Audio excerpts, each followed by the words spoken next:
Hello, hello, and welcome to DooM WAD Travelogue. I'm Nick, and this is a show where we say just because it's not a great idea to be going out right now doesn't mean we can't still explore new and interesting spaces. We're just doing them in the form of community build DooM WAD. Relax.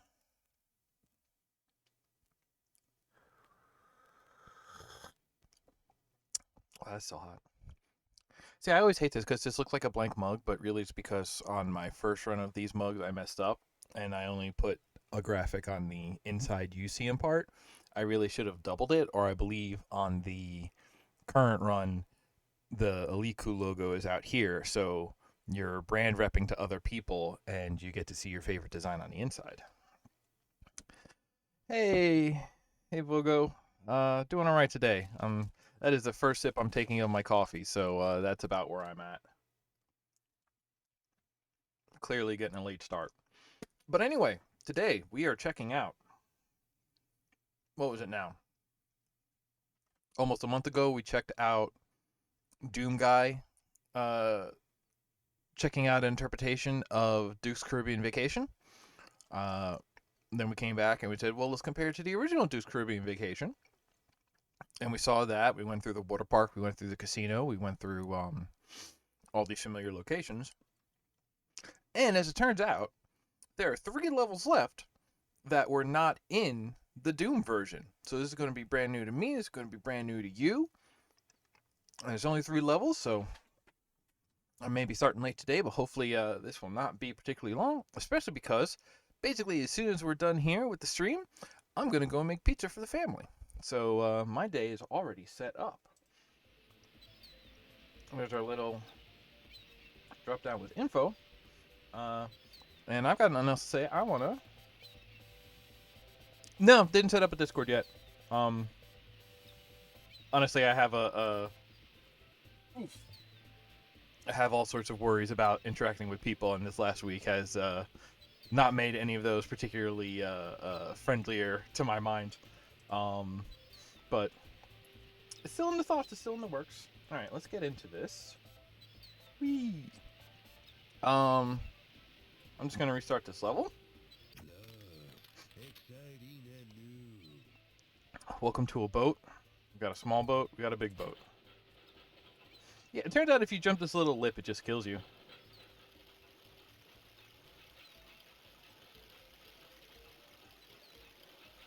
Oh, if you want to hear updates from me, you follow me on Twitter. That's where I put everything.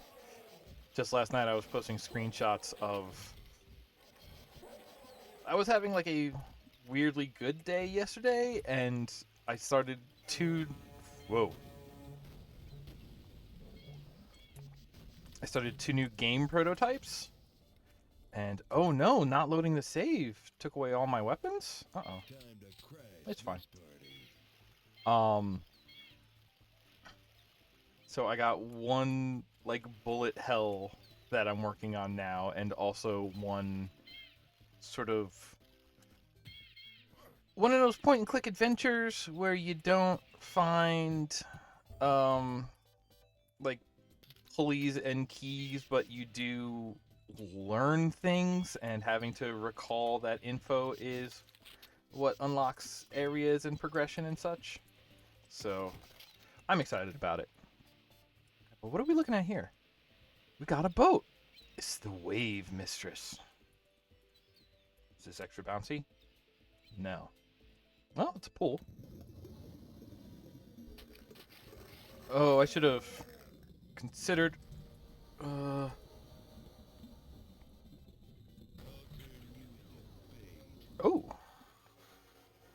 Okay, so handful of things. It's the one shot. I love this. I love what we got going on here with...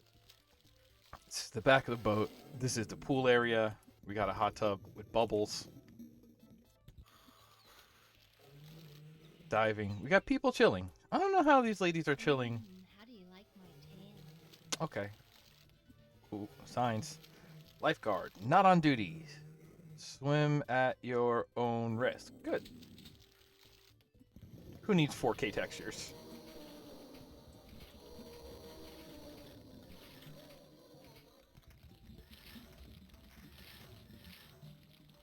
Stop with the... Is there anything good down here? I do like this. I like that there's another full side window. I feel like I have not seen one of those in real life. How fancy do you got to get a pool with a window in it to a underground? Wait, but where's that gonna be then? Because that's under the hot tub, but it's gonna be... All right, I can't wait to explore. All right, let's get in this boat. Now, do we think this is gonna be symmetrical? Okay, we're going up.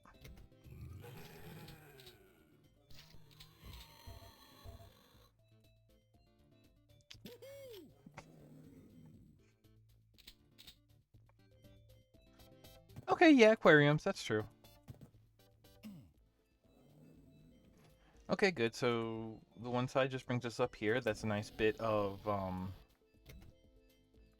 do you call it? That's a little bit of asymmetry. Plus, it is it lets us play with verticality. That's good.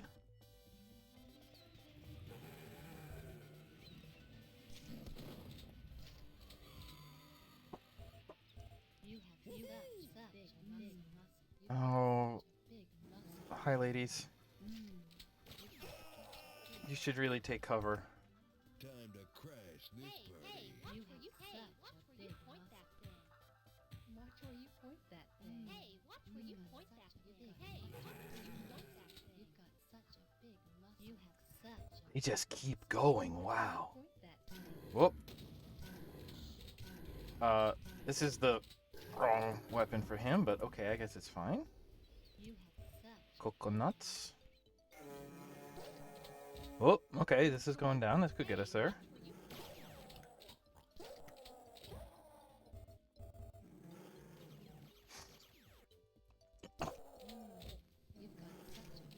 Don't think she's talking about his boot.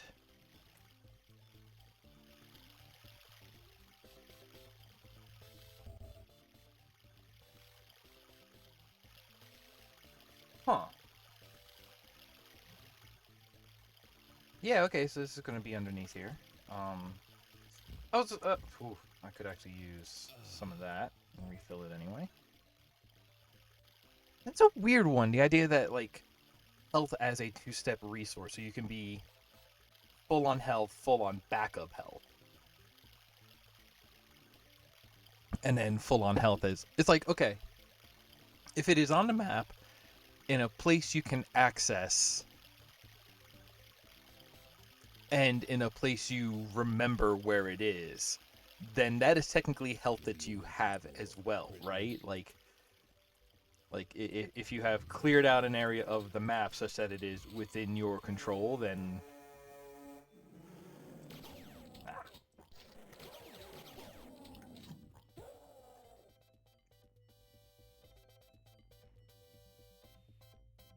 Time to crash this party. What do we have in the rocket launcher? Don't want to use that inside. Well, I guess if your legs are long enough. Like, so, okay. In D&D, that question kind of comes up with whips. Because whips have, like 3 squares of range. But are they a ranged weapon?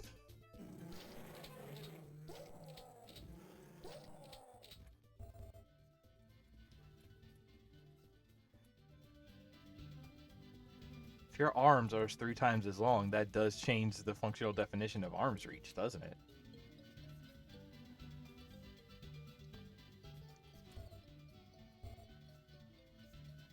Ma'am.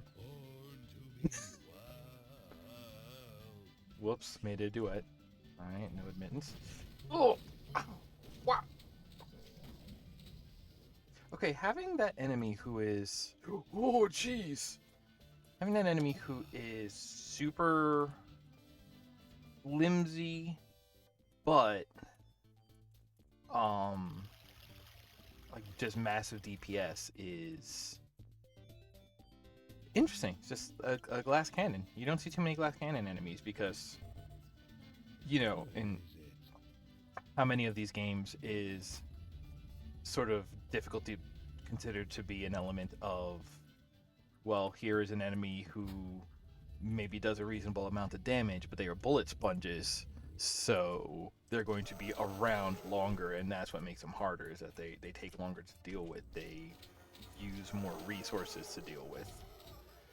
I stepped in front of that. What the f...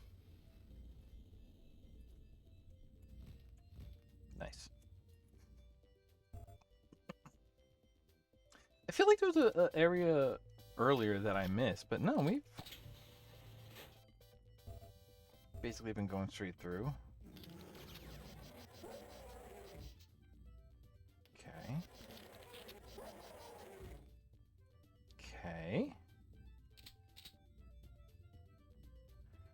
I guess we're going in.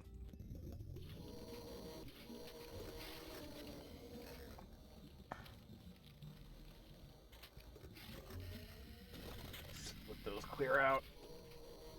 I would love to get far enough away to deal with them with this. And then I need air. Oh, hey! What was this gonna do? Okay, I guess I opened up a... Hey? I'd believe that.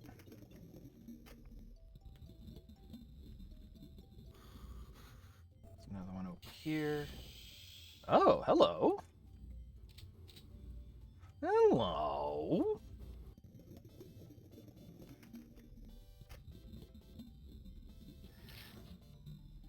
This was... yeah, just sort of here. Right, we need air. Okay, and... What? Oh, here we go.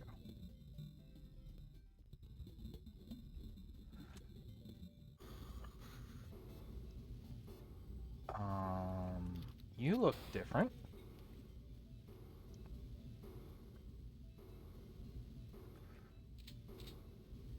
Okay.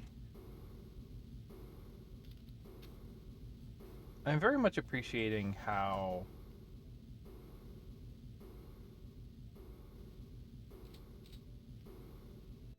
this level has a lot of different... Again, I don't want to just call them biomes because I'm Minecraft poisoned, but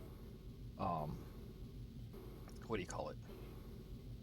Like, we had that little bit of like at the outdoor section, and then we had the fancy inside kind of casino like, and now we're in this extremely industrial zone. Like, okay, wait, what is with the... Are we smelting in here?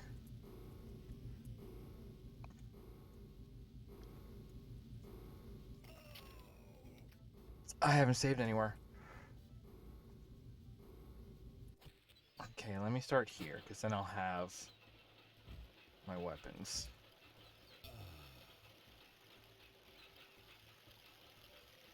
Okay. Now we know things, too.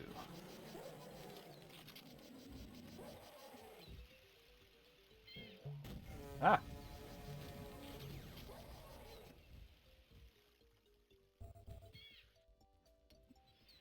I wonder if we need to, like, jump that somehow? Really what I need to do is just remember that, like, quick saving exists. Step number 1.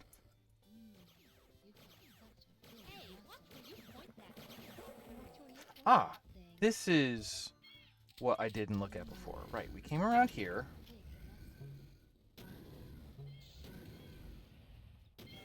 No, wait. We went down there. Okay. You know what? This is good. I get a chance to check this out again. What's up here? The bridge. Okay, so I guess we'll be back here. Okay.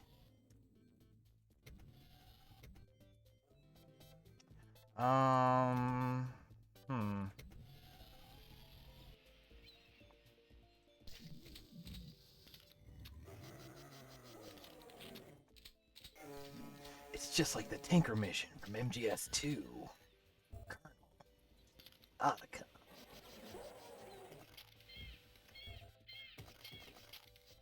Well, come on. I like mine sunny side up. It's a bird, not an egg, Duke.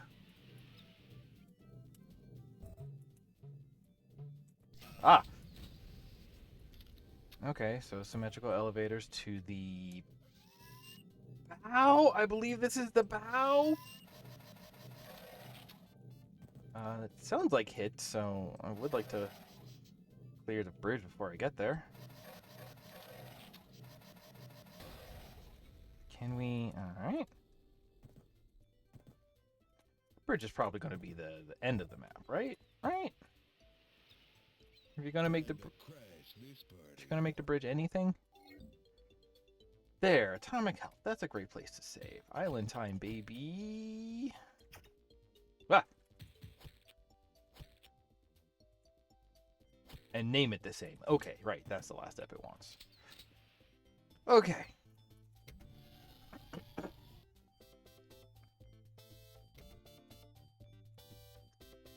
Right. Because that's symmetrical. We'll be back there. So the last question is, that one went down that way. This is a different downstairs?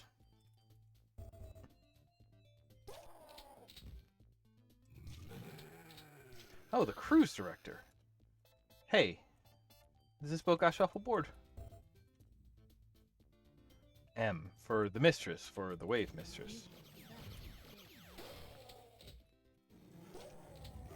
Ma'am, you're harboring alien monsters.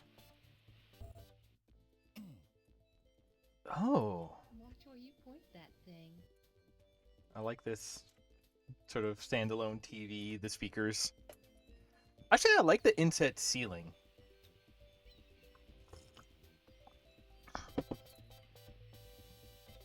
I love when, whether it's real life or games, you play with like the shape of rooms and creating like room subsections by messing with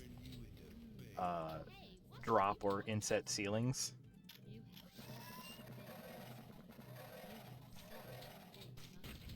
Oh no, I blew up the TV. Is this open? Where is it?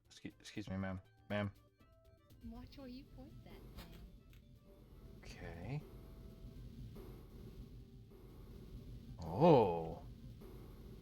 Ooh. What happened here? It's down to limbo. It's like some weird haunted room. I like how like every snack machine we've encountered has been a secret of some kind.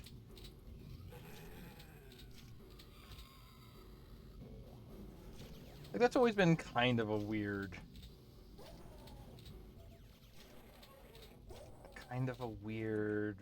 where am I going with this sentence? Hang on. Hey, watch where you point that thing.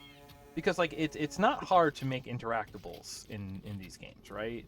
It's just, oh, you have the switch on the wall, the switch does something. And I think maybe sort of like the holdup has always been like, okay, well, what do we have it do? Is there stuff out there? Oh, those are bullets. Oh, no, ma'am! Man overboard!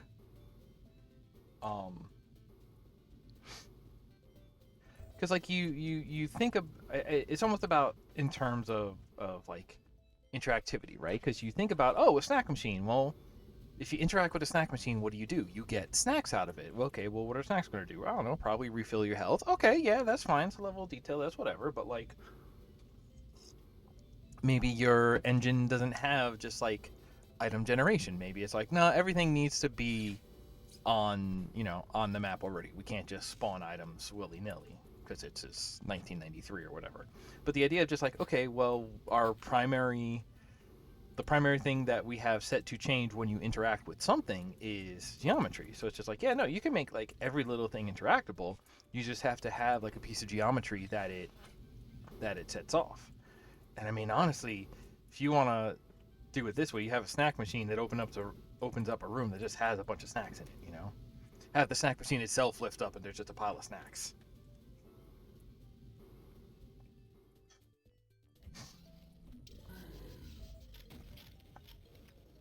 That was actually my favorite thing playing Doom 2016 is that game was good, but my favorite thing about it was Snap Map. I don't know if you've heard me talk about Snap Map yet, because I talk about it a lot.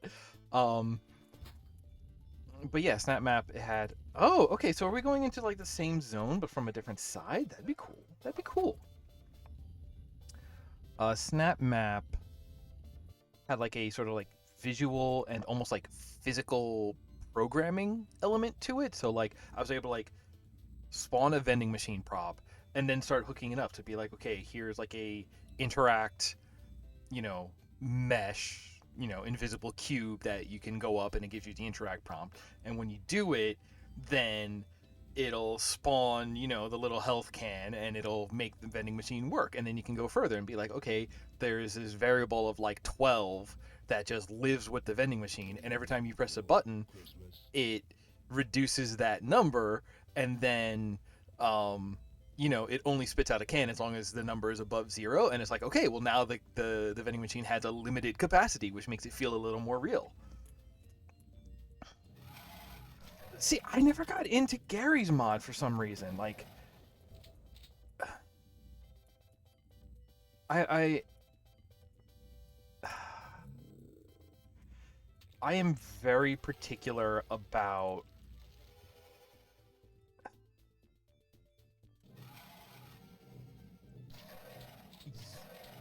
UX, I guess. Like, there's something about Gary's mod that, like, yeah, no, you could probably do anything with Gary's mod, but on some level, that's just because you can like import Lua scripts, and it's like, yeah, no, as soon as you're writing your own stuff, you are just coding your own stuff. At that point, it's like, okay, well, Gary's mod is just like an interpreter. It's sort of inconsequential whether you're in Gary's mod or something else. Damn it. Okay, this ain't that far back. Um, but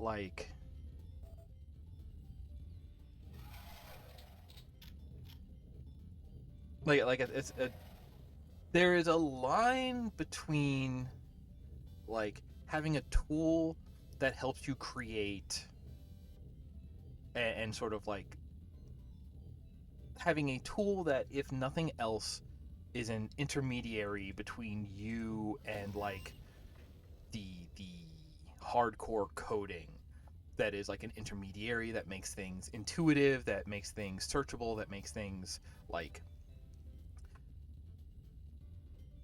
basically is an interface that sort of hands you the knowledge in a very intuitive way that you need in order to use the pieces, right? Because at some point I could I took coding classes in college, and they were trying to teach us C sharp.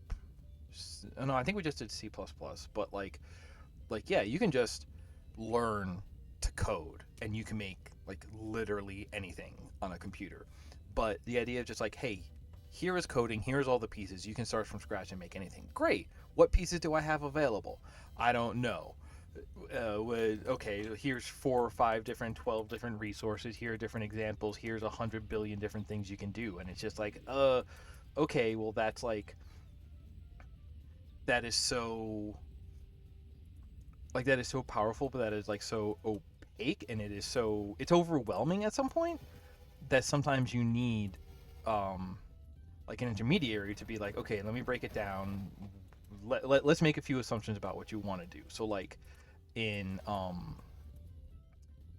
just last night I was working in Game Maker, and the thing that I like about Game Maker is that I like a lot of the stuff that I learned in those C classes were Time to crash this party. is still applicable, because it's like I'm still, using vars, using for loops, using whatever. But the difference is that Game Maker has its own coding language, and it has its own like interface and a lot of its own functions, and it's able to do that because it has made some assumptions about like, okay, well, here are some things you're going to want. You're going to want a program window, you're going to want objects that exist, you're going to want this XY space that things can move around. Every object has a bunch of built-in properties. Um,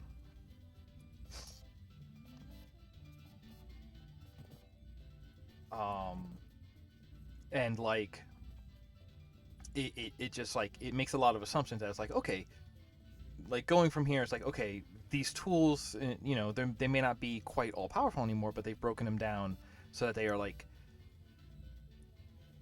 there is enough pre-existing structure that you can sort of like understand how they work and go from there. Like I probably could become a better general coder from working in Game Maker, because it's like, here's this simplified version of some of these structures and concepts that now I've been able to understand them because they've been presented to me cleanly. I've heard of Godot. I'm trying to remember if I mess with it. I might have. I remember messing with Love 2D, which I believe is built on the Godot engine. But again, like Godot, I remember that one being like,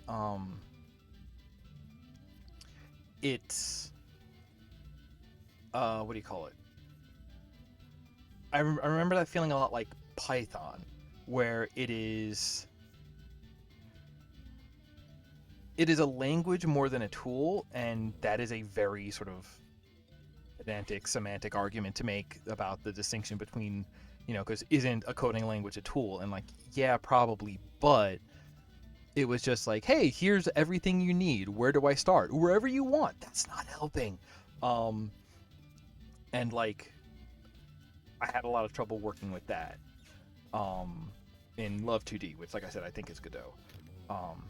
Then something like Game Maker is just like, yeah, no, you build a room, you'll have a square, you'll have a window, and then you just start putting things in it, and then you can start calling things. And honestly, I think one of the best things Game Maker does is you can, when you are coding something, it'll, has the pop-ups to fill in with all of its inbuilt functions. So it's just like, okay, I want to do something with angle. So you type angle, and it'll be like angle find, angle difference, angle whatever, angle this, and like it'll like tell you what all of it is. When you're going to type it in, it gives you the little like pop-up tooltip that says here are the arguments it expects and what data types it expects.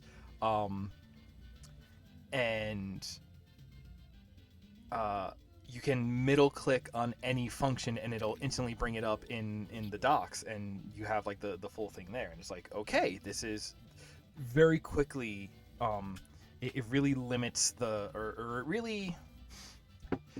gap between the use, like your use of the tool, and like the full knowledge and information and explanation of the tool.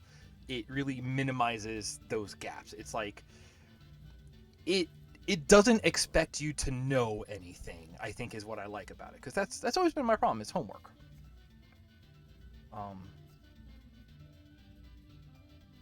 Yeah, so when I was in school, we did the C+ class, but then in our actual game classes, we used Python, and I just couldn't handle it.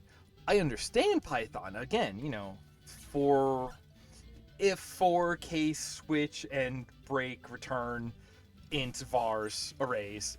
I get all that, but there is like this element of you still need to build everything from scratch, and at that point it's like, okay, I'm going to like, yeah, I can do anything and it'll be easy to do those things, but like I have to build a whole lot of structure around whatever I want, like so there's this thing in Game Maker. When you create an object, it has a lot of built-in properties. One is a unique ID number. It has, its own XY display coordinates built in. It has, a whole lot of draw step stuff built in. What do you call it? And like the ID number, the unique ID number that it has is actually held in a global array of every entity currently in, the game, in the room, in the current scene, however you want to consider it. I'm sure there's a technical way that the program is structured. I don't need to think about that part. That's what helps. Yeah, in Python, I could build the exact same thing I build in Game Maker, but I would have to build a global list of entities. I would have to build the object entity structure that has things built in like its own ID number, its XY, if it has parent classing, if it has anything like that. Like the fact that that stuff has already been taken care of lets me focus on things like it's like when key down DX plus 7, it takes a lot of that like underlying it takes a lot of that work about like underlying structures out of the way, and it's like, okay, I have to learn how game maker structures work, but that is something I can do. That is something I can just learn and then work within it. It's like if we were talking about, if you just have Python, then that is you have a sketchbook, and it's like, yeah, you can do whatever, but you start with this blank canvas that is like anything you want to do. Like if you want to draw Batman, first you have to, sketch, and then you have to draw, and then you have to ink, and then you can work with colors later. Whereas with Game Maker is almost a little like, okay, I want to make a Batman, and it's like, okay, we'll flip to the superhero page, and then you can add the ears and the colors and whatever, but a lot of it is there, and you're going to get, you're already halfway to having a Batman. You don't have to worry about a lot of the lowest level stuff about it. Yeah, I know there's a lot of Linux running in this house. I have tried to use it, but it's that exact same thing. And whoa! We have not seen a guy that big before. Like there's an element of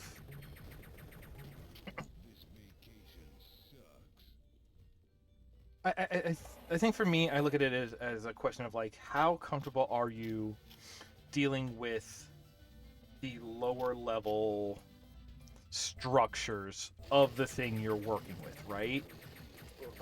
Versus how much do you want just like,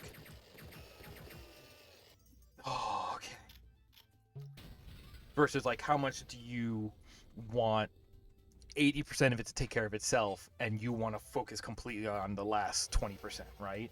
And that's kind of the Linux versus Windows thing, because I don't use Linux because conceptually I understand if I want to use, assuming I don't have like X desktop set up, which is, trying to be a thing like that. But like I tried to take a fresh install of Linux and set up X desktop, and it's like, I don't want to have to deal with like yum mouse drivers, I don't want to sudo yum graphics driver, and all of that. Like that's the stuff that is just like, that is the part where my brain starts to get overloaded, and it's just like, that is too much work, and it's not satisfying. Like you were saying, what do you call it? Like, oh, I totally lost my train of thought.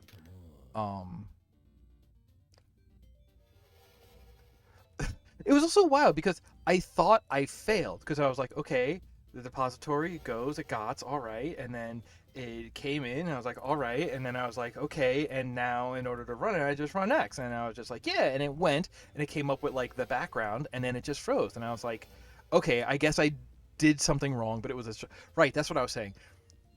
Like you were saying, like, sometimes.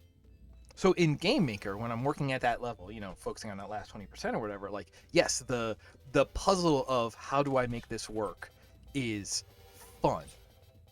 But when I was like working with Linux and just being like, how do I get X desktop set up? It was like, figuring it out was too much struggle. Like it was like, I have the answer in front of me, because I'm looking at a guide, and for whatever reason, following the guide was a struggle. So it wasn't fun problem solving. It was just, it was pulling teeth, that's what that experience was for me.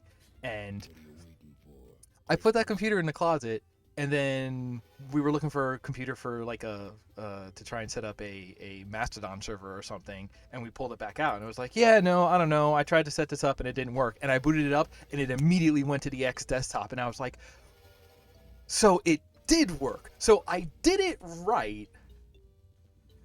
And then, even though I had done it right, I didn't know I had done it right, and I had somehow done something wrong where I thought I had gotten the whole thing wrong. And that's like, that is a sort of like,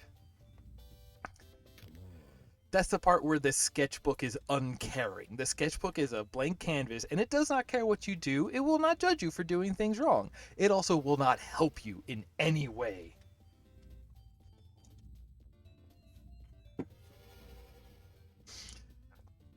No. Here's the thing, and I talked about this probably on this show not too long ago, but like I saw a complaint about RetroArch, emulation, all of that, and somebody was saying like, oh no, RetroArch is terrible because it's adding this weird middle layer where it has to create all new configurations because it's trying to talk between two different things, and why would you do that? You could just run the emulators. And it's like why is RetroArch winning when it's really the worst product? And I was like, because the thing you are not understanding is the accessibility of it. Like, Windows dominating market share, okay. Here's the thing about Linux. You talk to any Linux person, they are happy to give you 12 copies of Linux. It's not hard to get Linux. It is hard to have the amount of knowledge and familiarity with the necessary info in order to set up and operate Linux. Windows, you put the disk in, it puts a smiley face on the screen, and it handles everything for you. Linux is like planting the garden, but first also you're building the greenhouse to put it in. And in the end, yeah, it's great, and it's pretty, on the same level and all of that, but like it's not going to win because it's not as accessible. There is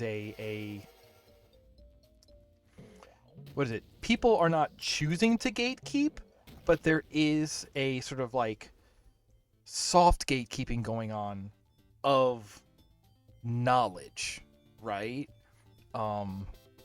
There's this thing I've been saying, and it is especially, I think, rampant in the sort of like computer engineering Linux communities, and this is not a judgment statement, but I think one of the hardest things to remember is what it was like to not know something.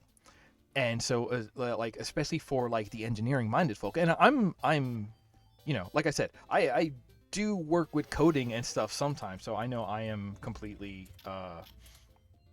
vulnerable to doing this as well. But like, once you're like, oh no, the button's right here, and you do that, and you just type this, and then it works easy, and it's easy. It's like, it's easy once you know it. But how did you know that? How long have you known that? How do you find those things out if you don't know them? Like, because like, how many of these things, if you don't know them, seem completely arbitrary, versus once you know them, they seem obvious because they are known? Like, there's a difference between being obvious and being already known, and I think that's a weird gap that a lot of engineering minded folks have trouble seeing. And it's like,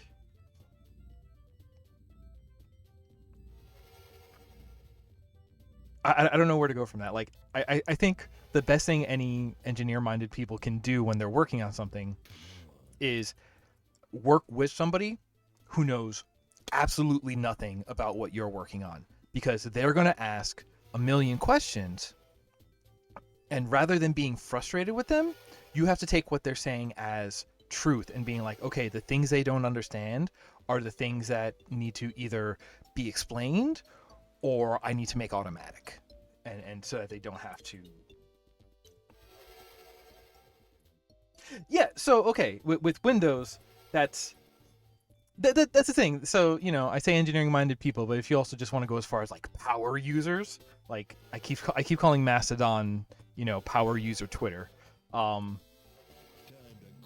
like that's totally true. Like, there's a lot of stuff Windows does that I don't want it to do. I don't like it doing.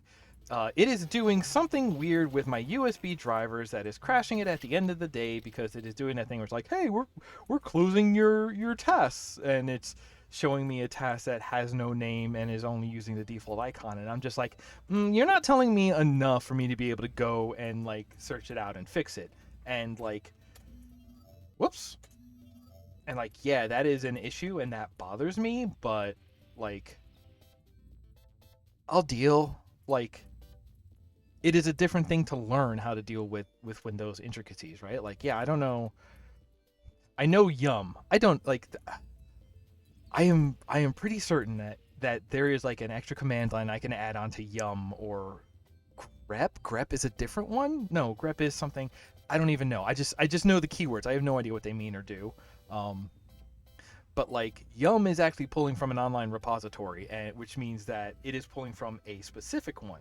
I have no idea what I'm yumming from, but I bet that there's a way to yum from something specific. Like if I want to get like an outdated version, I need to be like, okay, let me yum from the repository that has this one specific fork of what I want. Let me yum GitHub this dude's specific version of this, and it's like, yeah, okay, you can do that, and like, yeah, if you want to do that, cool. What are you waiting for? But also like,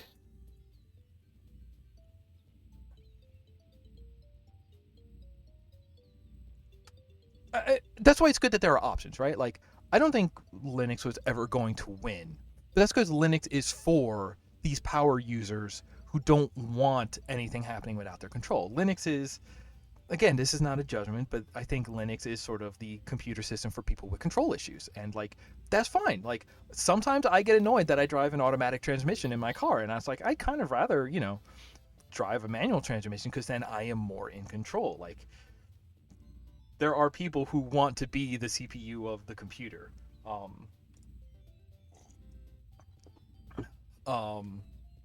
And like, I get it. I totally get that a lot. I want to put locks on every door of my house and never let anybody in. What are you waiting Yeah, for? and you know what? Specialist? That's fine. I think it is a little. I just think at some point, like, it gets a little misguided to be like, oh, Windows only won the market share and that's why it's everywhere. It's like, Windows made things very easy, and the people who are power users are a minority, honestly. And I think that's fine. I think this all shook out in a way that makes a lot of sense, and I don't think there's any, like,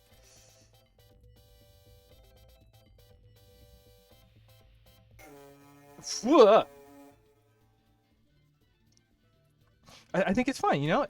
Everybody has something, and that's better. Like, I don't necessarily think Linux should be easier to use and understand because it is a thing that power users like. Linux should be more, not incomprehensible, but it should be more, you can touch and control every single piece exactly as you want to. It should be more articulated, is maybe the good way to say it, right? It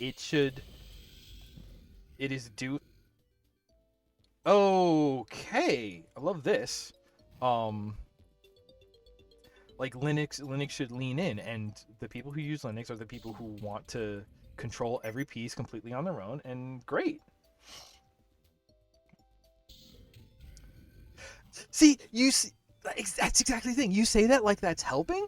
As soon as I have to, like, decide between package managers to set up other things, I'm out. That is too much homework for me to do. I'm somebody who hates doing homework. I'm somebody who is just like, just give me the one thing and I'll use it. And the only time I'm going to research new things is when I want to do something and my sort of ambition is bumping up against the ability of my tools. At which point I will look for something bigger and better and I will move on from there. But yeah, like, exactly this. It's just like, hey, like you are telling me, like, you have good news, you have options for package managers, and then the way you decide between them are words that mean nothing to me. Like, again, no judgment, but like, can I just turn all of these off? Oh, and all the lights went out. Oh, that's neat, actually. Hey, here we go.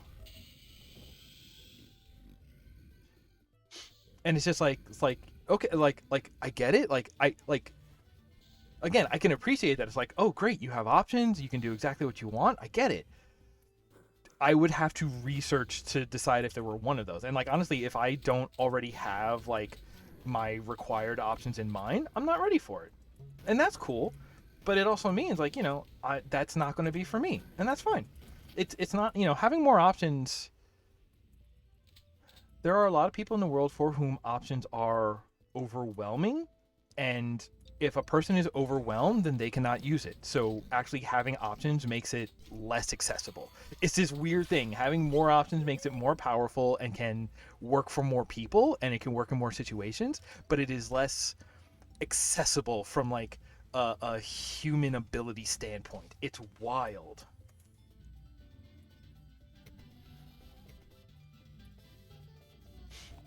Yeah, and that's the thing. Everybody has drawbacks, and you got to admit, Windows is trying very hard to copy the App Store and having like, hey, here's a Microsoft Store. Here is a storefront that we control. Here's where you're going to get your apps. Here's where you're going to get most of your things. And we have already vetted them. And as long as you stay within here, you're safe. See, that's why I kind of like Windows as a middle ground. Like that is what Apple is. Like I have an iPhone and I kind of hate it. I also have an Android phone. See, Android, I think, has done a really good job of exactly that, right? Like, because Android has, Google Play Store, and because Apple is the one for people who don't want to figure anything out. They want to have tools made available to them, and they want somebody to introduce them. Because that's what the App Store is. It's like, hey, here is this. We're gonna vet what's on it, more or less, and it's just like you can feel kind of safe. You can mash whatever buttons you want, and it's hard to break it because there's so little that it actually like affords to you to do. And like, yeah, it's going to be hard, but like most people would rather deal with it because to be the kind of person who wants a lot of control, you have to be the kind of person with a picture of what you want in mind. Like I can sit down at a computer and I can say, okay, I want to have, 3 different drives in order to separate this stuff, and one's going to be a backup and yada yada yada and this and that, and I want to have I want to do this weird thing where I have 2 mice set up for this weird specific reason, because one, I want to use a special driver that actually takes it in, not as a mouse but as a couple of like axis sensors, and you can do all of that stuff. And I have that picture in my mind, and if I get something like Linux, yes, I can rebuild that exact picture. That's not most people. Most people, they get the computer and go, oh, what does this do? And if you say anything, you haven't actually told them anything. They started with a blank canvas. They continue to have a blank canvas, sort of recontextualize into an opportunity rather than a sort of opaqueness. But it is still a blank canvas. You hand them an Apple and say like, oh, what does it do? It makes phone calls, it does this, you look through the App Store, it does all those things. And they go, oh, so it's whether the person has an expectation yet or not. And if most people aren't going to have expectations of a computer or a phone or whatever, those are the people for Apples. I think Windows and Android have done this really decent in between thing, because like they have all of these sort of like the Microsoft Store or the Google Play Store, or if you look on Windows, there's a lot of like middleware sites doing that now. So like you look at Steam if you're a gamer, you look at something like Itch if again I'm a gamer, so I see all of that. But it's like there are all of these storefronts that are kind of doing that, and it's like you can start with a little idea of like, I want to play games, and you go, okay, you get a computer and you put Steam on it, and then Steam shows all the things at you and you can pick and choose. That's the thing. It's a question of whether you want to build to specification or whether you want to pick and choose, right? That is the 2 kinds of people. Because if you want to build to specification, you go Android, you go Linux, you build exactly what you want. If you want to pick and choose, then you go Apple, you go Windows, or you go Apple, and it's just like, all right, I'll just get the app I want and I'll be happy with whatever I get because I had no picture, and it's not going to fail to match my picture because I had no picture. and I like Windows in between because it's just like, yeah, like I can just go to Steam and I can get all that. I can also go to Itch. I can get all that. I can go to, um, my weird third party. This one guy. I can go to the GitHub. I can go to the whatever, and it's like most of my stuff is going to be in this very pick and choose category. Like that's why I like the, earlier when I was saying like I'm like a last 30% guy. I want to pick and choose 70% of my experience, and then the last 30% I want to specifications, right? So like, with Windows, I don't care what chipset I'm running on. I don't care what, core mouse drivers I'm using. I don't care if I'm loaded into high memory or low memory, but I do want to be able to go and say, I want all the menus to be blue and rounded. That last 30% is where I care to build the specification. And things like Windows, and I think Android does a good job of this too, because like I said, they have all of these stores available to you. If you just want to like go and just sideload some stuff on it and just really mess it up from the core, you can go, and I think Windows and Android have done this good job of being this middle ground where it is set up to be this 100% pick and choose environment. But then if you are the kind of power user who has some percentage of the experience you want to beat a specification, it can be a little struggle. You might have to fight it. You might have to go disable a bunch of stuff, but you can, to a point, build a specification, right? Like, at one point, the thing that I played with was, oh God, what was it called? Lightstep? And it was basically a replacement for the Windows Explorer shell. So Windows would boot up, and you would get your background, but you wouldn't get the task menu and start button. It would replace all of that, and it was a different executable. And it was like, fine, it was different. It was just a different option. But like, you can play with that stuff even on Windows. And like, most people aren't going to. Me, I was doing it for fun. I was in college. That's when you mess with that kind of stuff. They gave me a laptop, and I was like, ooh, good. I can. This is not my primary computer. I can mess with this all I want.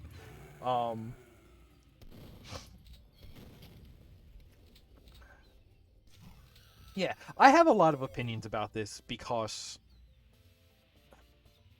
So here's the weird thing. So the thing that the thing that I went to school for is games, and when you go to school for games, yes, you go for like, you end up taking a bunch of coding classes, but I took a bunch of psychology classes because games really are right in the intersection of games and psychology, because, or of like systems and psychology. I won't necessarily say programming, because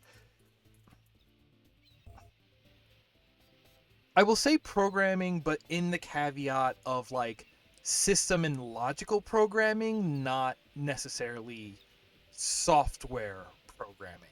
You know what I mean? So the idea, almost like the way that you program a circuit through use of diodes and capacitors and all of those things, like that sort of programming. Because the thing about a game is rules. Rules are a system of interactions, and so believe it or not, the operation of Monopoly is pure logic, is pure logical, right? Um, it might not make a fun game in the end, but the interaction of rules is logical when it's well and fully designed, and nobody missed putting pieces together, or overlooked edge cases and stuff like that. But the thing is, like, it's also looking at, okay, how do systems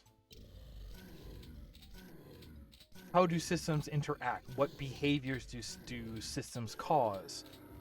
What are human behaviors that suddenly become,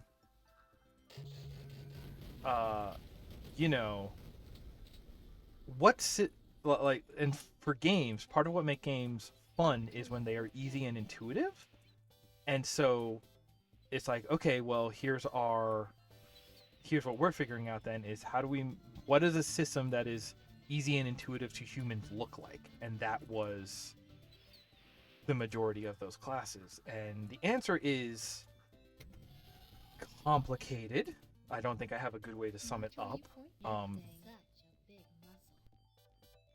But it does revolve around clear feedback to actions, and sort of narratively sensical interactions. Oh, oh, I get it now. Oh, that's good. That's messed up. That's good. I was about to ask. We didn't even go through that first dip that we went through on the first life. But yes. So I've always felt I'm because of my. I think I was the only like when I went to school. Like we were all games majors, and it was like Hey, watch where you point that. set. I want to say it was like 80% were coders, were computer engineers, 20% were artists, and I was literally the only one who was in the psychological portion of it. Like it was a dual major of psych and games, and the school allowed for that, but I was the only one who had taken that route. Like literally one. I had to hang out with all the artists because I did not get along with the engineers as well. But like that's the thing about it. You look at it, it's like, okay, what are what like what are people going to do naturally? How do people work? How do brains work? How do memory work? How do people experience things? What do people notice? What do people notice is actually a huge thing in game system design. So like I think people who like understand UX very well are actually going to understand general game design very well, because it is about what are people going to notice? Because if you know what people are going to notice in a visual sense, you might also have a good idea of like what people are going to notice in a sort of mechanical sense. Like so even to bring it down to like a first person shooter like this, and you'll see this in a lot of like baby's first FPS tutorial example shooter, right? It's like, okay, if I get hit by a bullet, I'll lose health, and if I run out of health, I die. But what you get with a lot of games like that is that players die without realizing it. Like it just comes out of nowhere. Like they think they're fine, they die, and it's like, no, you were steadily losing health the entire time. People don't notice losing health. People don't notice a bar going down. Something people notice is when they get interrupted, if they get hit stun, if there's knockback from damage. That's something that a person will notice. So it doesn't matter, how big you make the health bar. If you want people to know that they're taking damage, you need to sort of put something that makes sense, and something that narratively makes sense. Like you could get hit and an air horn could go off, and it'll be like, okay, why is the air horn going off? That doesn't really connect to anything. But if you get knocked back, it's just like, oh, something hit me. We all understand, just from existing, concepts of like physics and momentum and, imparting momentum. It's like, oh, I got hit, I got knocked back, I took damage there, Red jelly on the screen. It's like, oh, that looks kind of like blood. Blood means, biological damage. Blood is damage. Blood is hurt. Like, these are the things that like. So your like game system may work perfectly, but if it doesn't read intuitively to the players, it could be a bad game. It's kind of the way that ends up working out. Okay, we're back here. I'm gonna quick save a lot now, since this is where I got absolutely ganked last time. I got gacked. Ouch. Hate that dude.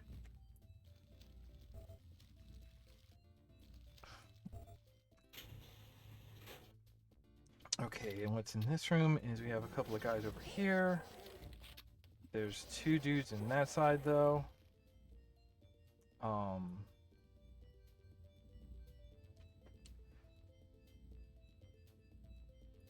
I think that's why I feel qualified to make a series like this talking about that kind of stuff, is because, again, I was literally the only one who took that path. And I took that path because, I was already basically interested in all of that and looking at all of that stuff that way anyway. Hey, we have scuba gear this time. Oh, that's so much better.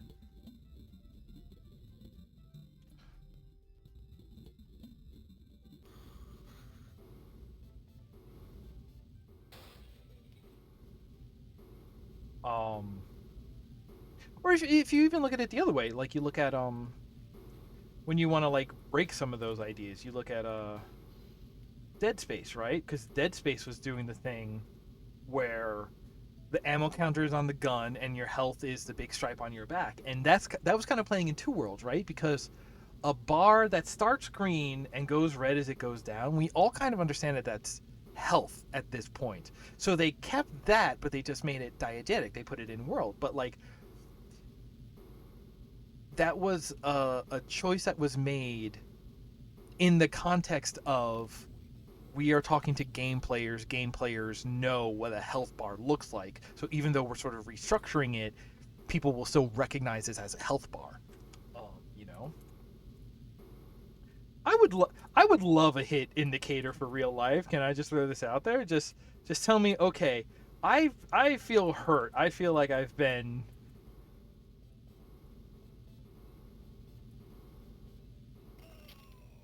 God, how are we supposed to get through that?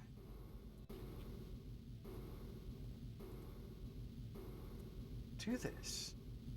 Can we... Is there a button somewhere? Do we go on top of it? Does it... Oh, can we go... Okay, is this just red...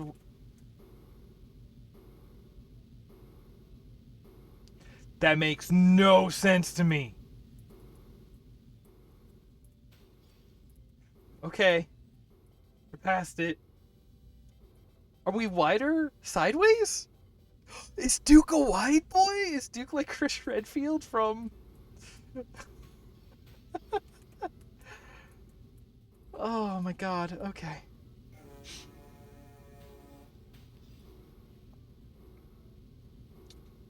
Love platforming.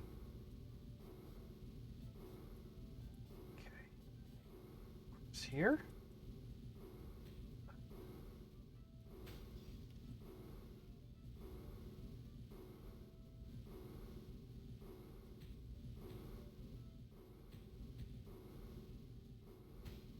Okay, I got two. And we're in. Okay.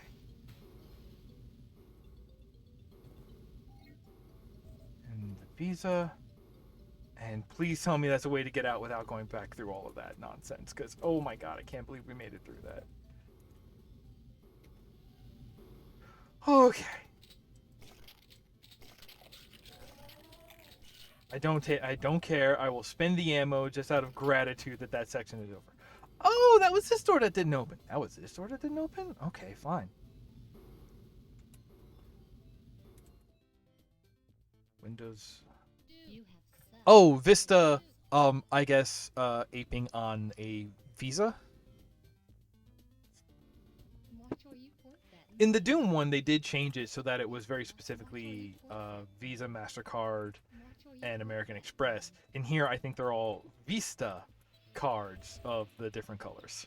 Hey, watch where you point that thing. Man, Windows Vista was bad. I think we can all say that. I think no matter where you land on the OS spectrum, I think we all agree Windows Vista was bad. You've got such a big muscle. All right. I actually don't mind 8. The only thing that upsets me about 8 is that I've had to like create a shortcut for the old school control panel in order to be able to get to it quickly, because they really want those new options menus to be the go-to for everything. But so much stuff that you actually need is still on the control panel in terms of like, I have so many sound and webcam and other devices in this that there is stuff that I just need device manager and control panel to take care of. But you can still get to it. I have a shortcut. It's easy for me to get to. I had to do a little bit of work to get there, but again, the last 10% built to spec. It worked. It makes sense. I was only one of 3 levels.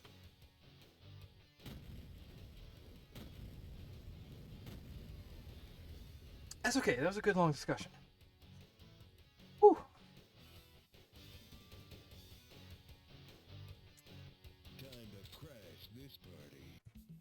am I on? Am I still on? Does that mean I'm still on time? Hang on. What one am I still on? I go to window. No, if I go. No, if I right click on the start menu and I hit system, that comes up. That tells me I'm running. Oh, I am still on 10. Okay. Interesting. Well, I guess I won't be upgrading to 11. Hey, I'm going to hot save right here. Alright, cave levels. Usually not a fan. Or at least I got really sick of it in, what was it? Doom Golden Souls 2? There were a lot of, like, underwater cave levels.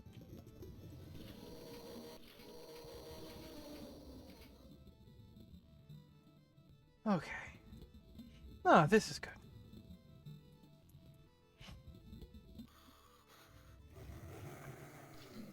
I guess now we have the... Wow, 3 different colors of... No, because there's also red-shirted ones, so 4 different colors of pit cops? Alright. This party.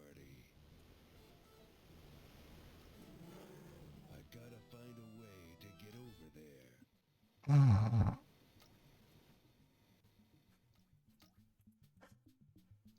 What? Are we gonna find jetpack here somewhere? There's something about that voice line that just mess with me. The anti-scorpion. Get over here versus I gotta find some way to get over there. It's time to limbo. Wait. Isn't this where we came in? Wait. Oh. Okay. Actually, this is kind of funny. I was thinking about playing the old Tomb Raiders lately because I played that first Tomb Raider reboot and I was kind of bummed by it because it was mainly just like what was that game? It was mainly just Uncharted, you know? Okay.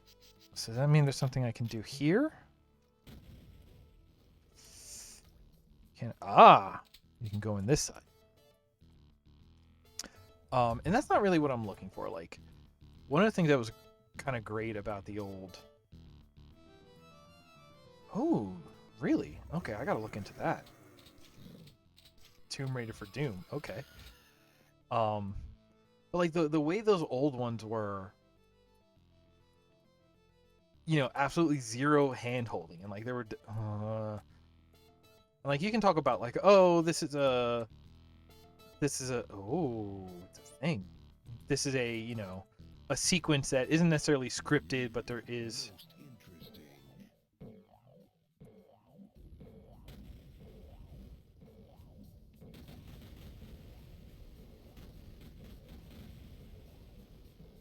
Cool stuff is happening.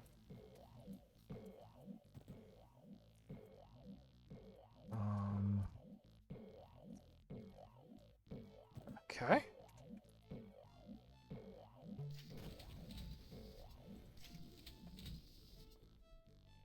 The way it just wouldn't hold your hand. It was just like, you're in this room, you're gonna have to figure this stuff out. Oh, it raised that. I'm just eating damage.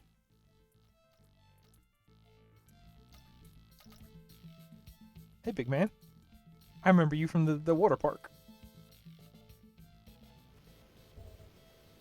Oh, we're at the top of that waterfall? Cool.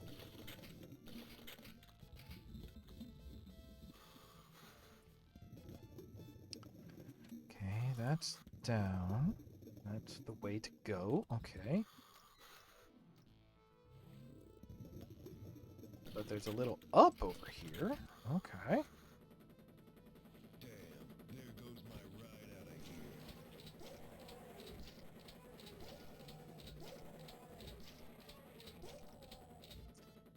Wow, this map has like narrative events going on. That's I shouldn't be able to see the top of the helicopter blades from here. Perspective is a hell of a drug.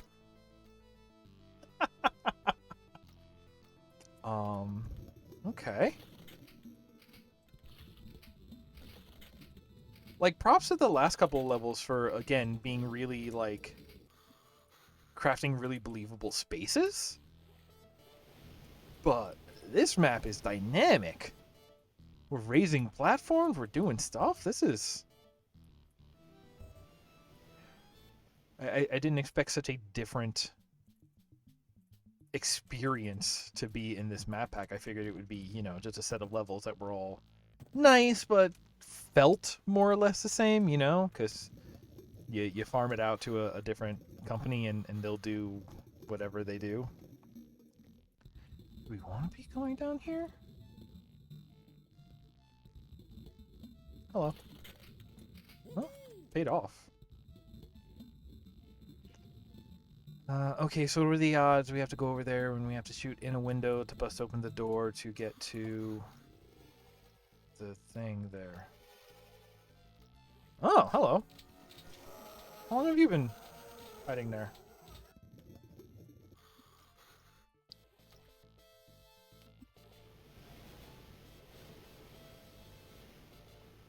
Oh, or there's all the barrels. Yeah.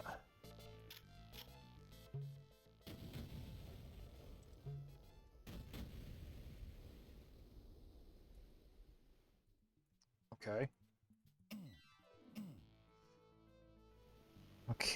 Okay. Can I shoot inside?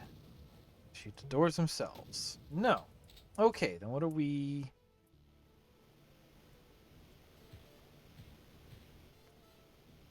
Let's save here, because I feel like this is going to be the way eventually.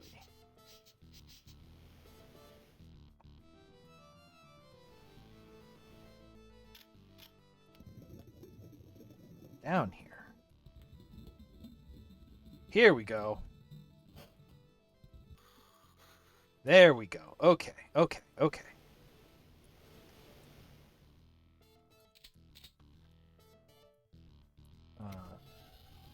Yeah, alright. Something almost Bond-like about this. The helicopter pad in the middle of a hidden lake. But yeah, so I was bad at those Tomb Raiders when I was young because I was just like jumping around and like, I don't know what to do here. But now, in terms of like, now that I'm a gamer who loves looking for levers and doors in secret zones, oh, I think those games would be entirely up my alley. How are we feeling? We're feeling fine.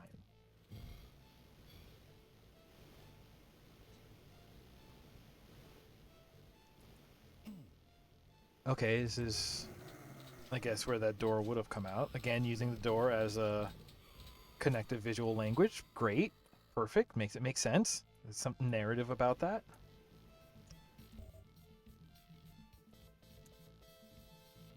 Oh, that's the roof.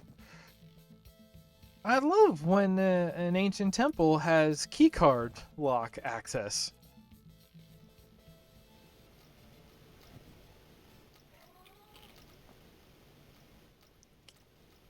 Okay. Here we go. Now something made a noise, and it was something goopy. Ugh. No, go away. There's gotta be a clue here. Destroy the one that does not stand the sun. Okay. Yeah, what is going on here? Also, that describes me. Please do not destroy me.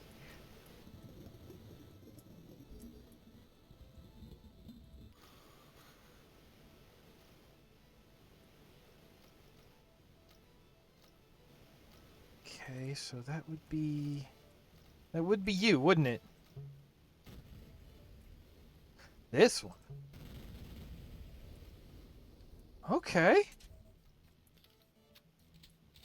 I'm into this. This is like an adventure map. This is cool. Oh, green. Oh, spooky.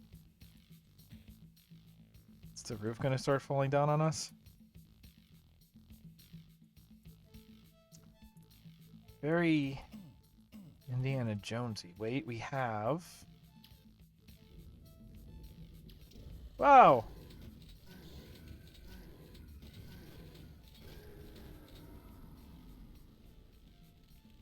Cool. Now the ceiling is shrinking. Okay, okay, okay. You? Can I?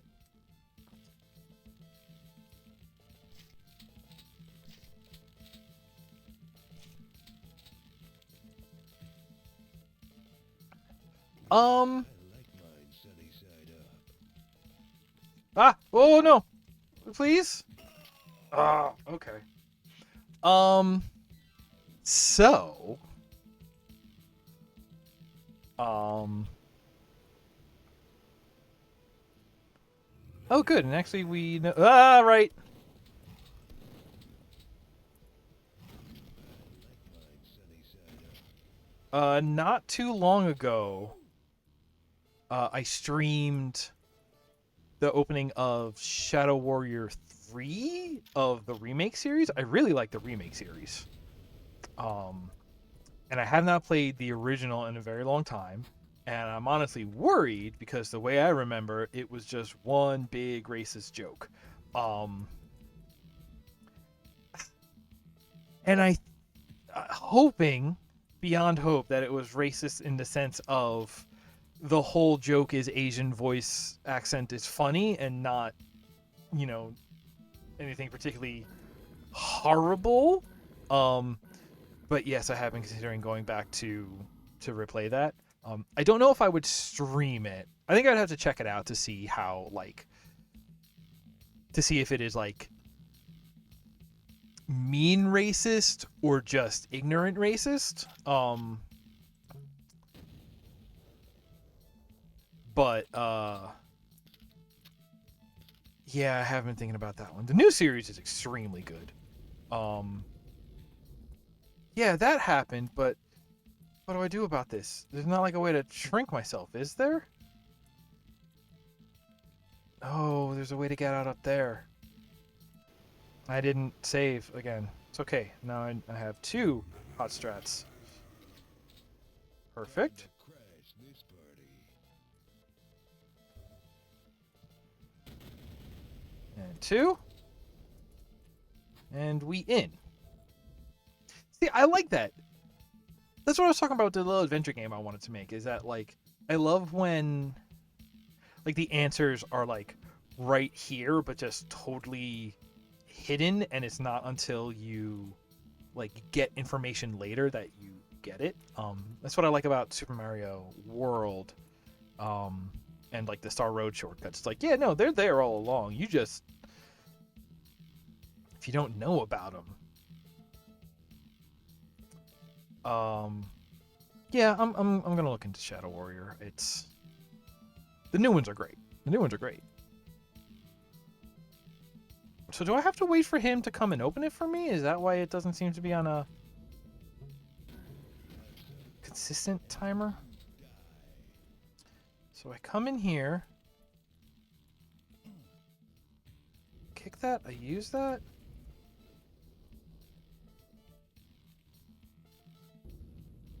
Do that, which opens that. I'm already too late.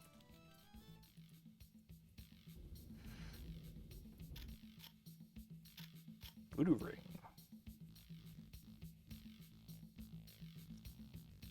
But also, as far as, being a game, it's on build engine, so it's kind of like this. I bet it's fun, and there's a sword. I love to have a sword. I love to have this boot, but I love to have a sword.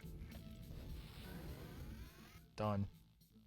So you're telling me if I kick this, if I use that, it'll do this. This is how we get out of here. Okay. Hot save right there. Okay.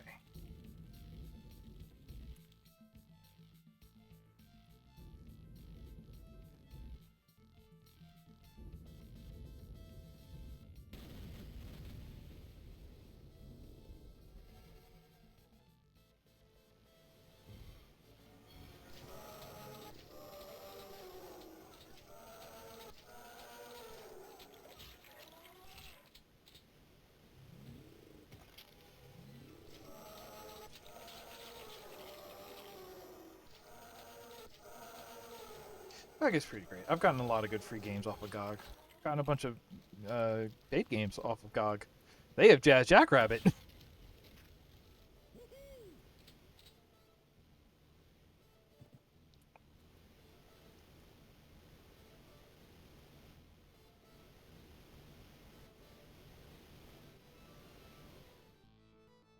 Okay.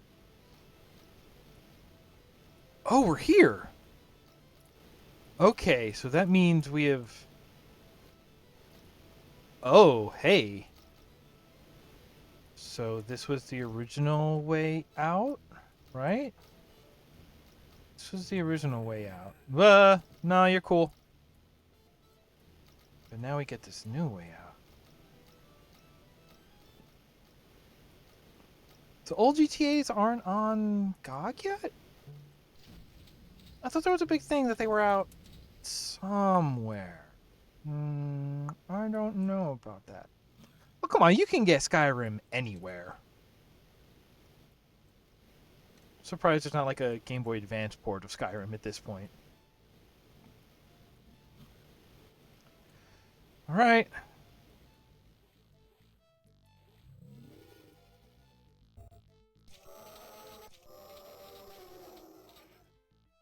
This is a cool level. This is very... like, blockbuster jungle adventure movie. It's good. It's good.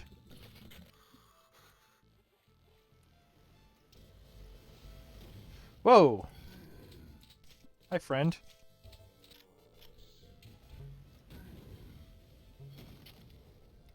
How hurt are we? We're fine. Whoa. I love the way that the tops of the trees burn off. It's just a silly detail. I love the detail. Alright. Next is red card, and I guess we'll be going this way.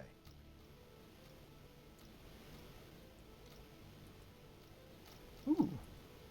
I really thought that bridge was going to fall out beneath us.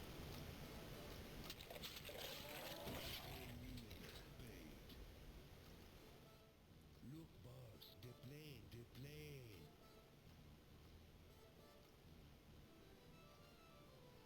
Yeah, okay. Oh, this is the plane from the in-between scenes.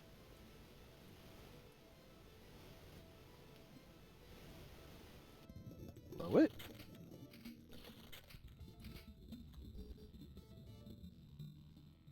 All the wheels came off. Ah, we do go in the plane. And the card is in the plane. Yes, exactly as expected. Great. I love it. I love that, actually. Okay, well. Good news is...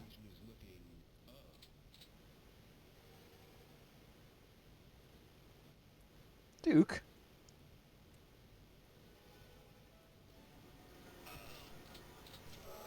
Why? Where do you want to play Skyrim that you can't obtain it already?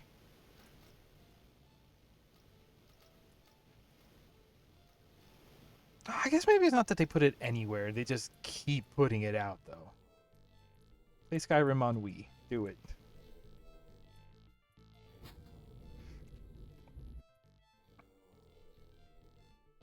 Okay. Meeny, miny, moe. Oh. Decisions. This is Smash TV now. Just without the RM? Yeah.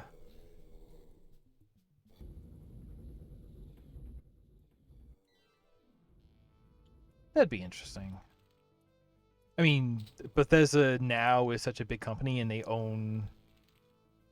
Well, they either are owned by the same people as or own enough, like... Technically, DooM is under Bethesda now, right? Like, that's... weird. Most interesting. Duke? What are these lines? I love it. Look, no.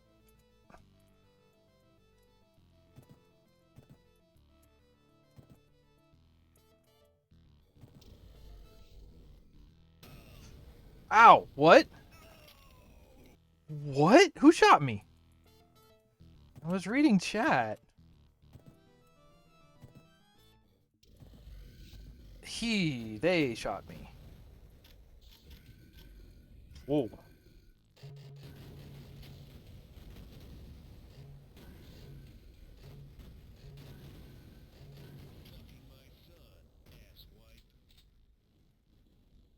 Well,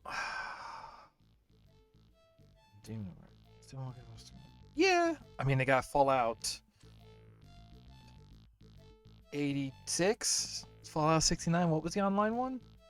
Like, yeah, when you're doing that with like an online game and a live community and all that stuff, like, yeah, you don't want to, you probably want to keep that stuff on some sort of DRM, and you want to have anti-cheat because you don't want to let players mess up the experience of other players. You do want to avoid that. But like, yeah, come on, like, Skyrim is a modded to hell experience anyway. Like, just let people have the fun with it after however many years. At this point, I don't play Skyrim without the like random start mod, and I treat it like a roguelike because I don't have the patience for RPGs like that, so I always end up getting myself killed, and it works surprisingly well as a roguelike at this point. Since 2011, jeez. Yeah, that's over a decade now, isn't it? Holy cow.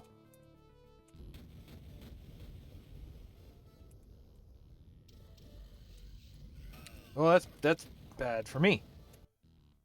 Oh. Okay. Ugh.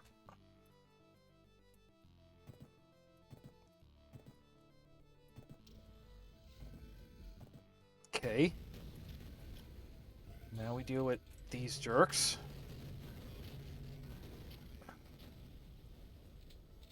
I'm gonna save here. I'm gonna press that.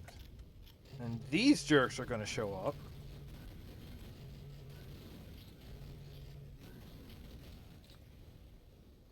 And the lava comes up.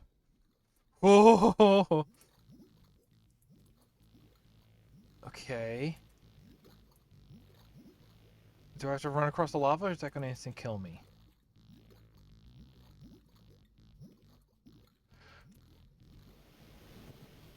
I have the protective sandals. That's fine. Protective sandals. Oh, love it.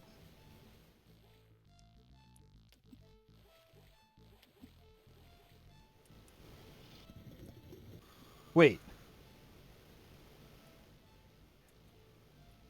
We're just back here, but now our boat is here. Wait. I mean, no, clearly this is a different one. Which... Yeah, and this is blocked off. Okay, so this is clearly a different one, but... No, just our little tugboat is here. Alright. Let's do this. One level left. What do we think? Just a boss fight, and then that'll be it? That was a cool adventure level. Actually? Time to crash this party. I like that a lot. Voodoo Caves.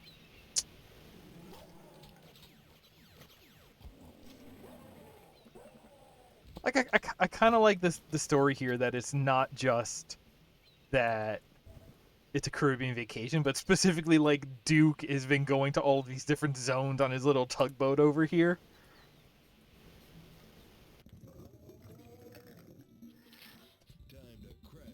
Okay, pineapples and the thing. Right.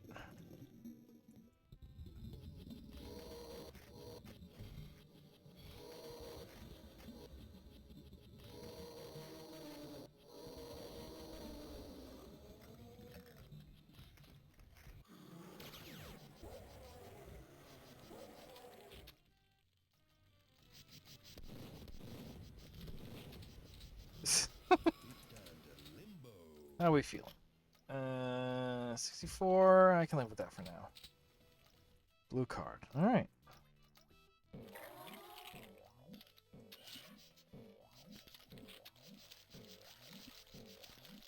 Come on.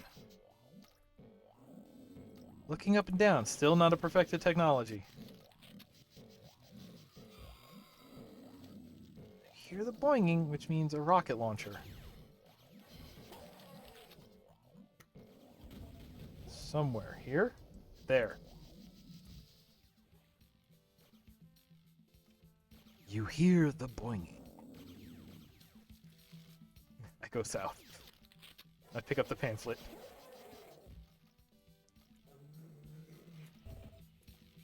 Oh, okay.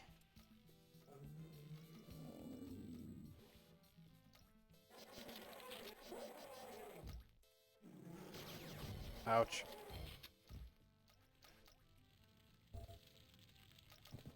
It's down here. Okay. Some creeps. Cave. Hey, come out of the water and get me. I wonder if there are separate monster types for these dudes under the water versus these dudes out of the water. Or is it just that they, like, aren't programmed to know how to traverse the water surface? Okay, this is just a...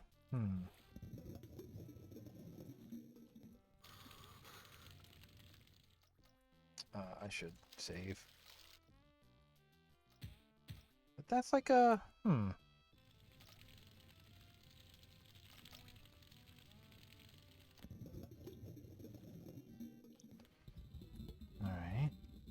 Is there cracks on the walls down here? Do we use any of these walls? I'm gonna do one of these. That didn't seem to do it. No. Alright, well. I didn't get any keys yet, right? No keys. Where the key's gonna go. This is how we got in here.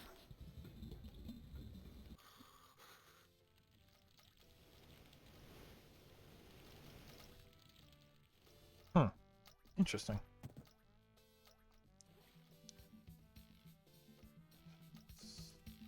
Do we... Oh, hello! Parkour!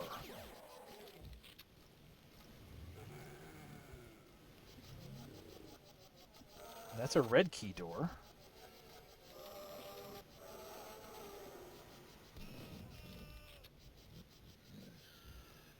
See, now, that one louder because... Maybe because we passed under 50 health. Ooh. And this is... No, it's not! Okay. I thought this might be the door that was just closed. Ow!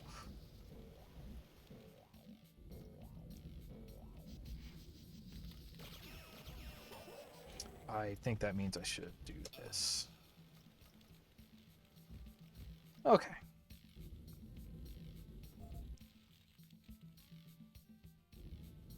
Okay, we got buttons. Button? Button. Anyone?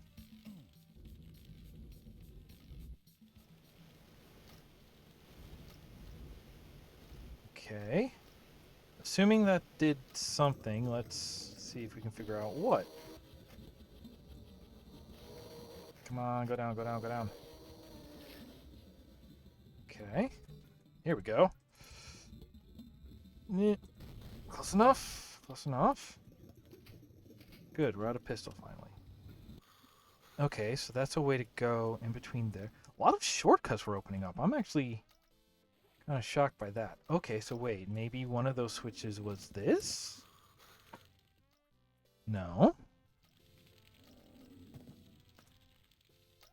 I think this will be the quick way. Where's one of these holes that I blow? No. Okay. Tell me there's a different hole in the wall over here? Down here. Time to crash this party. This is something else. Okay. Where was I just? Oh, Okay, it was this one. Oh, hello. Didn't see you before. Oh, this is our red door. Okay, so it's not that. Okay, so maybe those switches are a puzzle that I didn't solve yet? What's this over here? This is where we came in up here. Okay, so...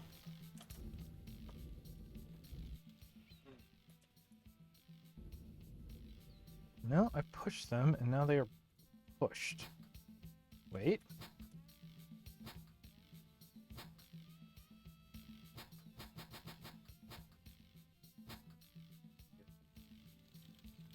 Is there another switch somewhere? Oh! Now we're talking. That did something. Okay, what did that do?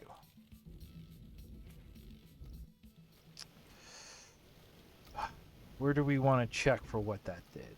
I'm thinking it would, like, have to be that one door, which is this way?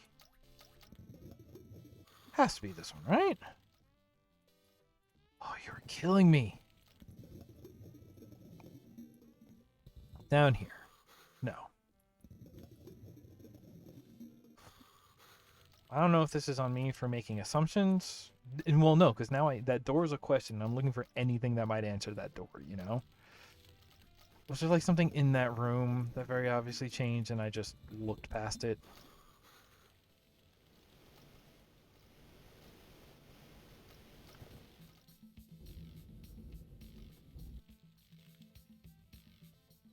This thing here, side, top, bottom, doors here. Oh, hello.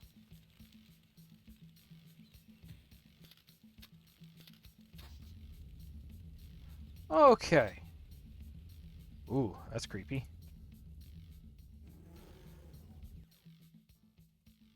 Ah. I can't believe I was stumped by a puzzle. Because the answer was don't leave the room, and I kept leaving the room. That is on me. That's on me. Alright, so that's a blue key. Blue key... We know where blue key goes. Blue key goes... over here somewhere. Blue key. What do you got? Can't believe he didn't fire on me.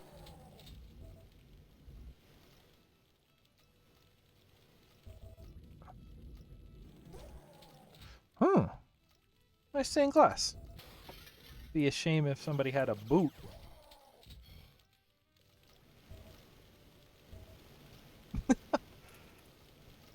God.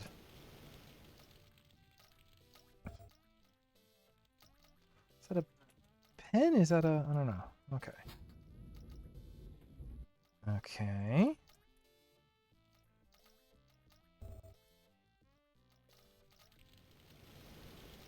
That's voodoo ammo. Did I hit this? Oh, that's the door on the other side. Alright, alright, alright, alright, alright. It's timed. Okay, okay, okay, okay. No, come on. Made it.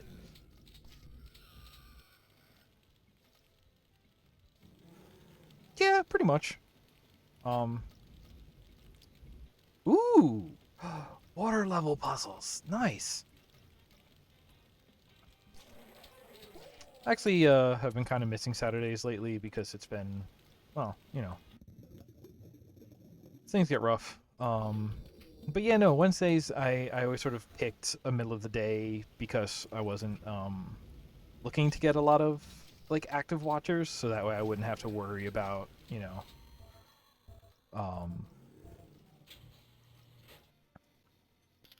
moderating while I play and talk.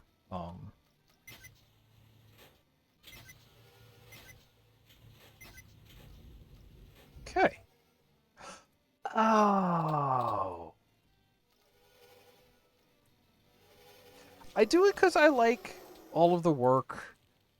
Well, okay. I like the game design talk clearly, because I can go on and talk about this stuff just for hours at a time. But like, I like the part of streaming that I like is the part of pushing all the buttons and making all the pieces work, and what do you call it? The like building all of the stream overlays and just thinking about like, oh, what can we do? What kind of widgets can I add? What kind of widgets can I build?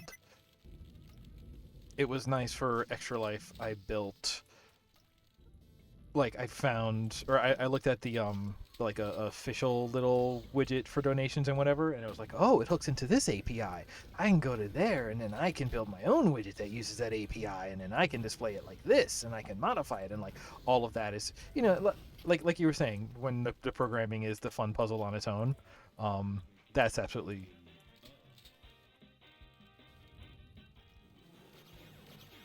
Hot tub, hot babes, I am home. Hey, watch where you point that. What is playing that noise?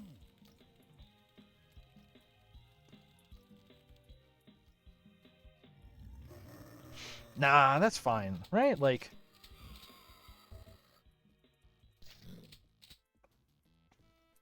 you know, conversation is good. Conversation that leads to sort of like,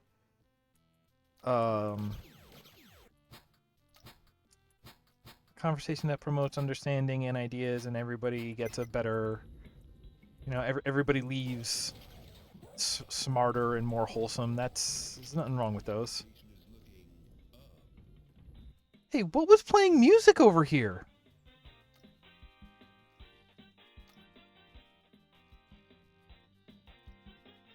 Sounds like. Feeling a lot of love here. Hey, this vacation is looking up. What in the world? Hot babes. And like, listen, I'll be honest. Like, sometimes I love to talk about, you know, the level design and the game design and how, you know, those can be one and the same. But sometimes that doesn't carry a conversation, and it's good to have like any topic to just sort of like keep the mouth moving.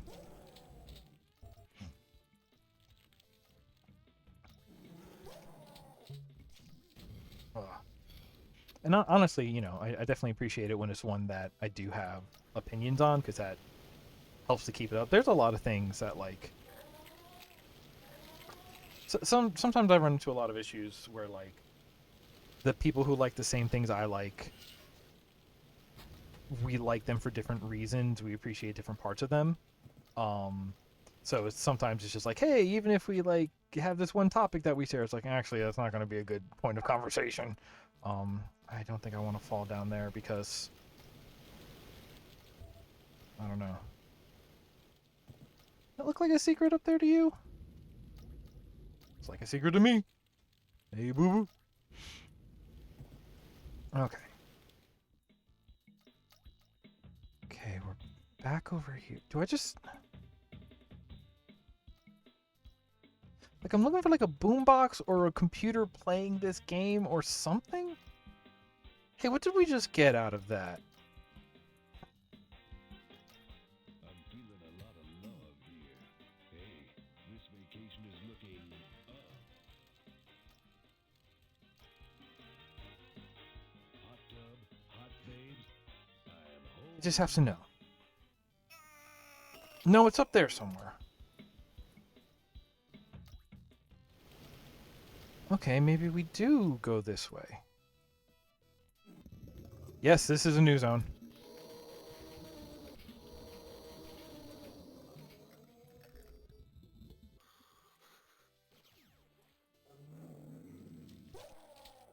Duke carried a Walkman. What year was this? Would it be a Walkman, or would it still be a or would it be a CD player yet? Yellow card. Okay, well.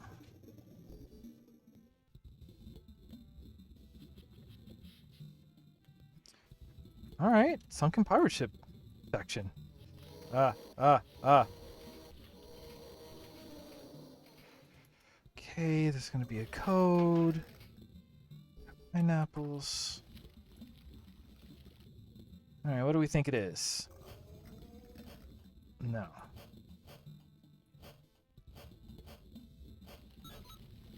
Oh! Just that? Now did that open something in here? Didn't open the left side. Did it open this door? Yes. And there's the card. Good. Ooh, shiny.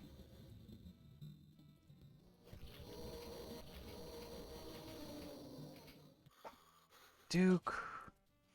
I'm just trying to think about cassette tapes. Is Duke the kind who would... Is Duke a cassette man? Like, I can easily imagine a time when Duke was, like, in his car with the crate of 8 tracks under the passenger seat, right?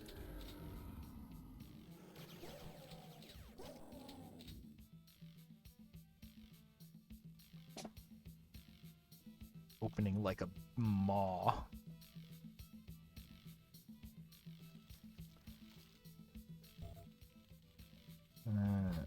Oh, okay, it goes down.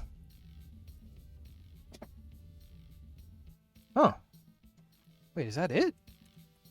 This is where this is gonna end?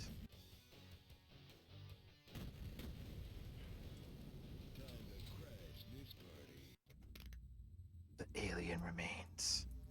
Oh, okay, here we go. Wait, is this supposed to be what we were just on? Okay, there's our boat. Is this... Oh, this is under... Oh no, does that mean they sunk our little tug? Oh no! Okay, I'm loving this. Okay. Okay, codes. Okay.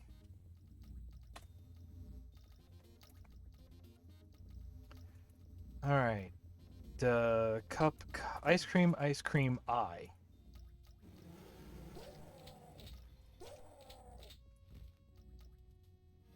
I wonder if this is like the name of the ship?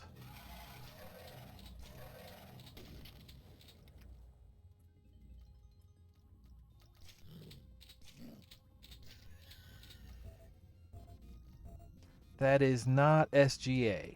Okay.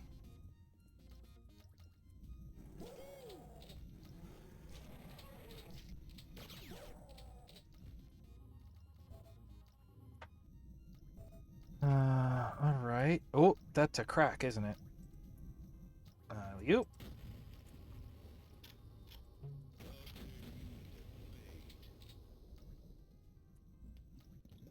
Okay.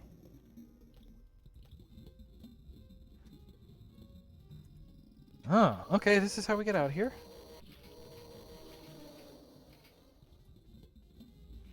My boat, my beautiful boat. What did they do to you?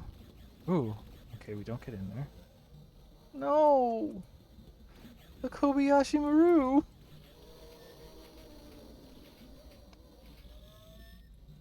The absolute dorks working on this game. Ah, that's fine. I get it, so I'm a dork too.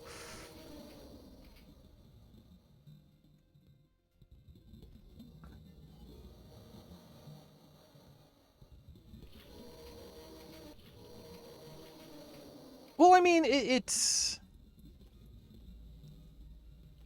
connects from the last one, right? Like we went from the beach to the deep in the caves, and the caves were hiding an elevator down to the alien remains. Like the aliens were already here when Duke got here, so it makes some sense. But like, yeah, I don't know, that sort of like makes the whole pack follow a Duke storyline, right? It's just like, okay, so Duke comes and you go from where, the human area where the aliens are invading, and then Duke kicks butt all the way through to the part where, like, here's the aliens' base, and we're going to blow up all of their everything. And we still got the Super Soakers. We still got the all the theming. Like, yeah, it's kind of just like a regular Duke level, but, like, that's fine. Why not? Content's content. can't get those. Oh, here's something. What do we think that did? Ah, okay, it opened that up. It opened that up. Okay. How are we feeling? Fine.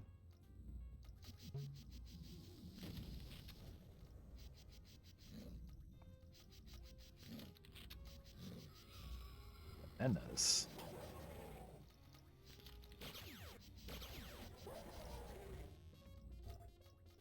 Okay.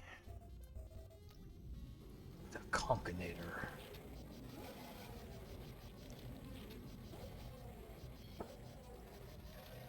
Oh wait, is it the Super Soakum like the Duke Nukem, but it's the brand is Soakum?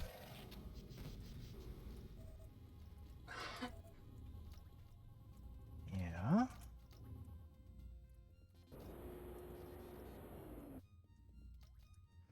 I don't know. Those last couple that we were looking at and the boat. Nah, you know what? They're all good. This one isn't that beachy so far, but you know what? I'll give it that this feels like this has a very like submarine feeling to it. You know, because it is a submarine, but it's also got this like deep water. Wow, I just got wrecked by that. Okay. Oh, that's the lights. But you know, even if it's not particularly beach, I'll give it for naval. This feels like being in the underbelly of a warship in the ocean. Why not?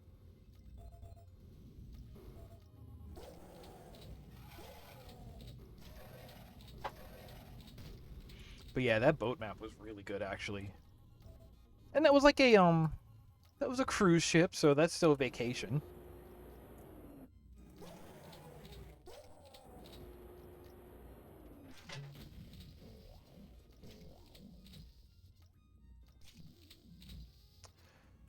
Okay. But yeah, what's up with these?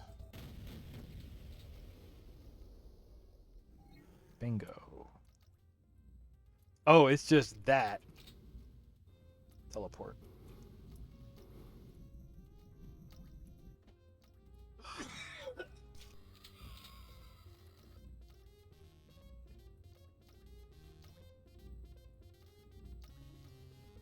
Oh.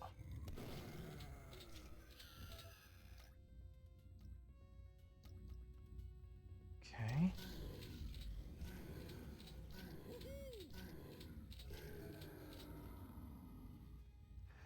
In the end, Duke never got his babes. He fights for the babes, not to get the babes. The babe protector has logged in.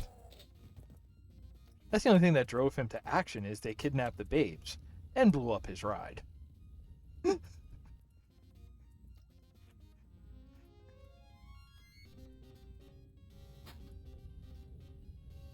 Oh. What's the big reveal? I know what that is. Yeah, it was him. Okay, that's a weird zone. Oh yeah, still over 100.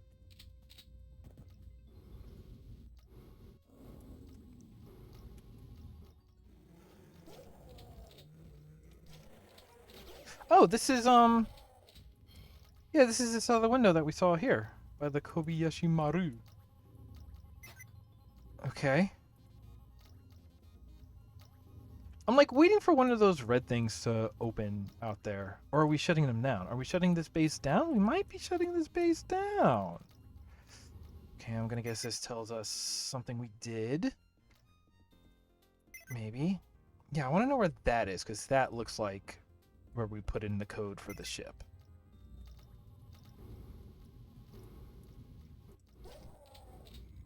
Oh, it's here. We've opened it up. Okay. Time to crash this party. Okay, yeah, we were there. So thing that we know, it is ice cream, and eyeball. Yes.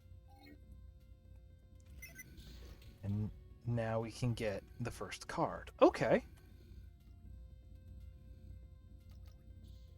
Code input. I knew it was going to come into play. Hey, you know what? Might not be beachy. This might also be a good map. Hey, this is also a pipe. Not a traveling one. Not like a Mario. No traveling pipes. Which is what you call an opera singer on tour?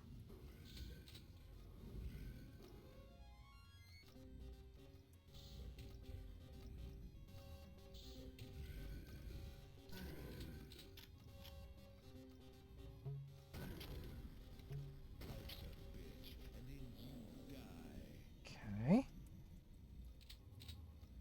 Now, where was that place with the cards, though? This is where we came in. Yeah, there were two, and now one is shut off. I think that's what we're looking at.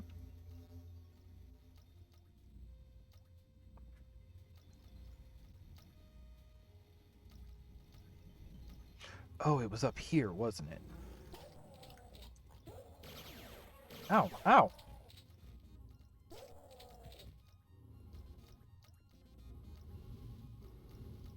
Okay, is this a light? Thank you. So we got the red card. Blue card is there. This is showing us... Right, we opened that up earlier. Red card.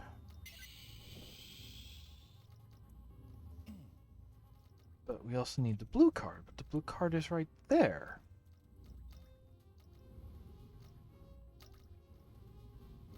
What did we put in the code to get that. I wonder if we gotta go back outside. Because if one of those things turned off, that's a big obvious thing we've noticed. No, it's just hidden from view. Urgh. This isn't a thing that we can, like, look at, go down. If we look with this, there's no, like, oh, hey. Didn't even consider.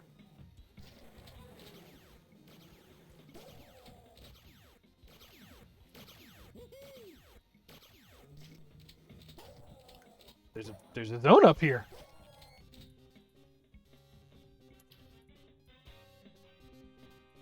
I'm hearing it again.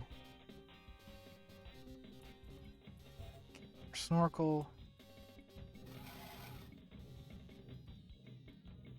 Ah! Please don't blow up on me. Now then. Okay.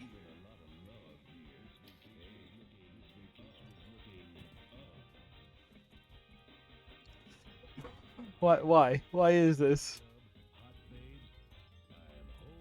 Okay, we're up. Okay, it's secret. Whoops.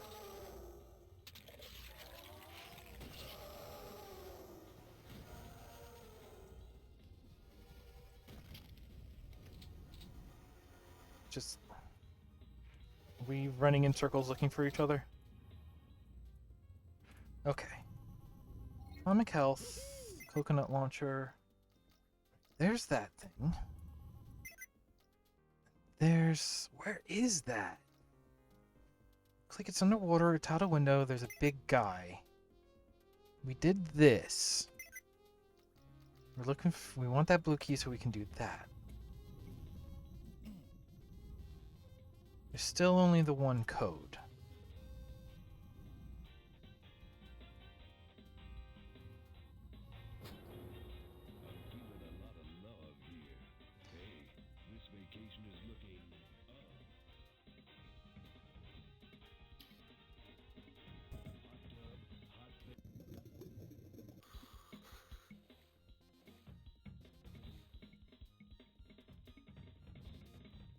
Let's just check these corners. Check down here. Because it looked like it would be like out a window like this, but it's not this one. More scuba and night vision.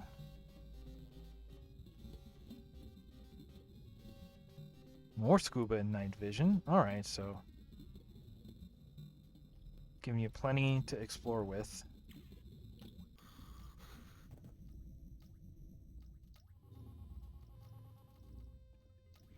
I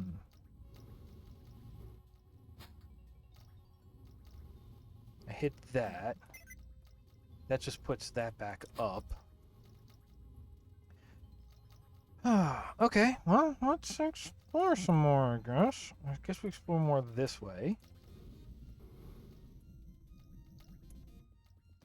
Did we explore all the way down? That's where this is. Alright, do I futz about and put in a different code? Like we could do... Ow, ow. Wait, did putting in a wrong code bring him out? I could put it in backwards. No, this seems to just be spawning folks. Okay.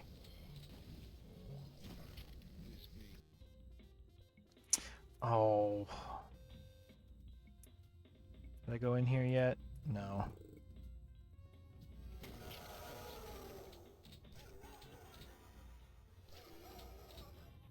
We get this and we get this. And there's no other... Okay, let's just...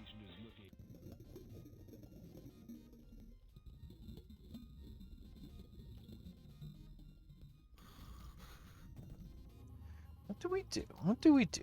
Have we learned anything new in this Duke 3D game? I want you. There's nothing... There's the one code in here, which is that, which is this, which is that, which is that door. Just over here. We go down here. This is this. Don't put in the wrong code. It just spawns bad guys. We've been up here. That's out there. This is this. Same code. So maybe it's not down here. Did we go upstairs? No, we didn't. Okay. No, we did not. Okay.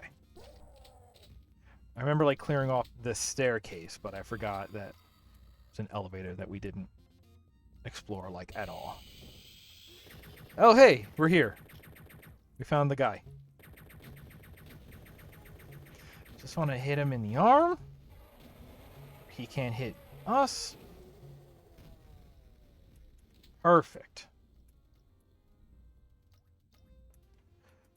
Okay. Whoop. Okay. I'm gonna hit this. No. Okay. Is this good or bad? Just turned on lights outside. Okay.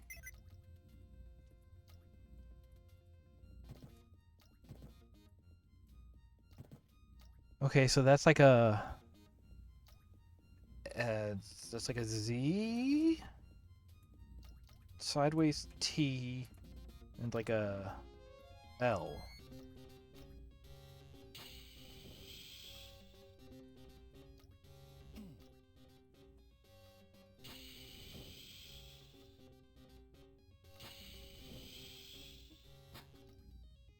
Turn off the lights in here.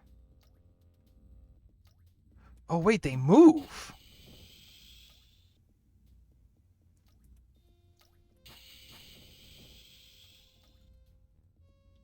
Wait, what? Oh, they move into place when they're on.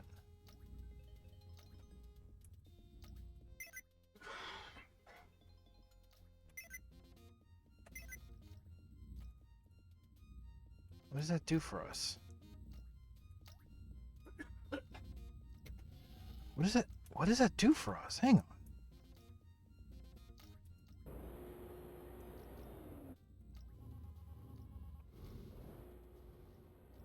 Because that's like an obvious thing happening.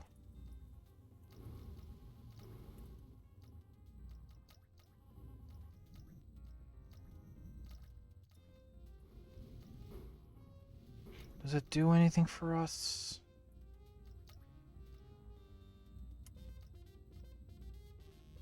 I think it's like a Z.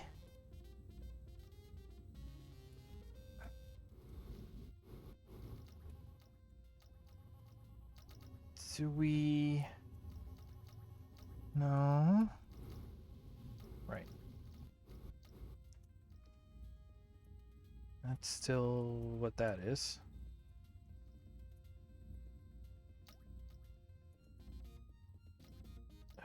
The puzzle solution is probably in the room again. I'm just not.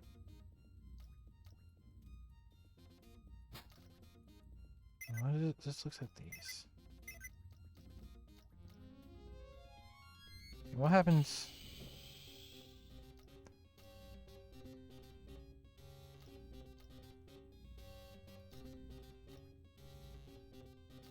L.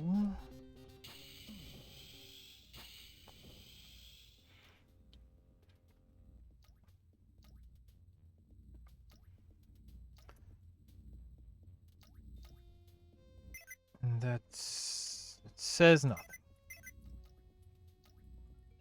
Feel like...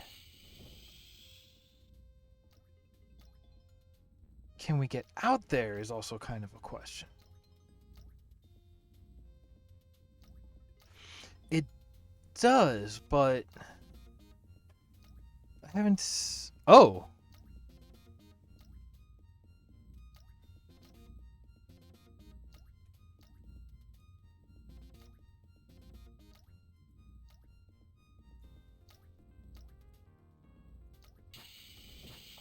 Turn them all on. It's also doing that.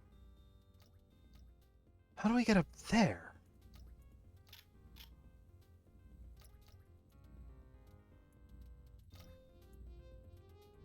Okay. Is there like a different way out of the... Oh, wait. What's this? Oh my god, there's a whole nother way out of this room. It was symmetrical, so I assumed it was symmetrical, but it's not. Alright, I'm just a doofus. It's just me. It's just me being a doofus.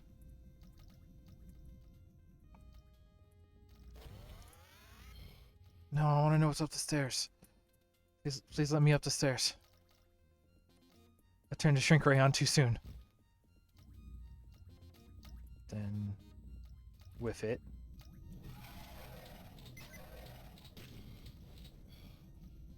Oh.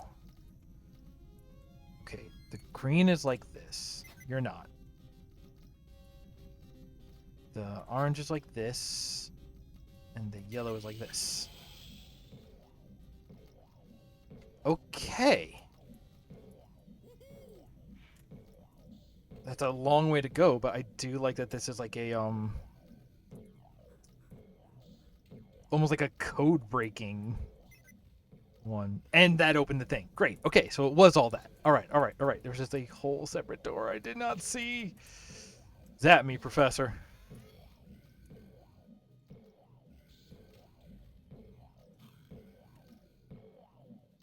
Is this...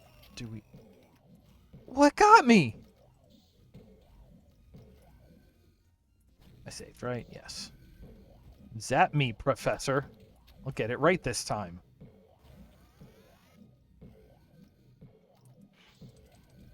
Alright, let me big.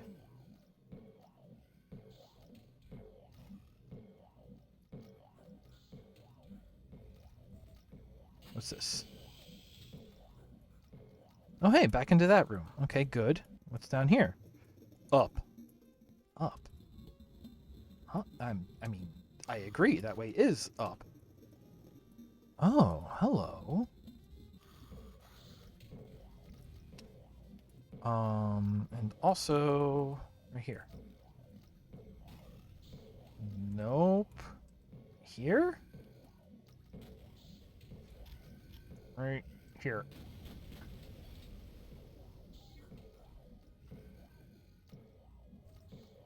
Did that break. Oh, maybe it was trying to say, like, throw the pineapple up from here and it'll work.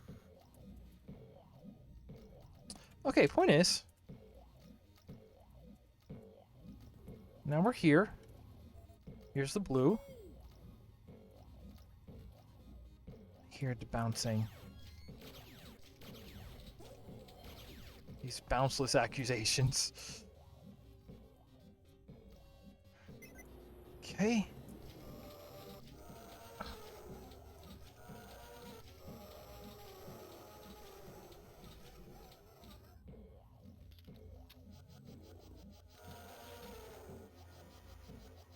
Come on, get pistoled. Right. Okay. Ooh. I've woken something up. What did I wake up? Where?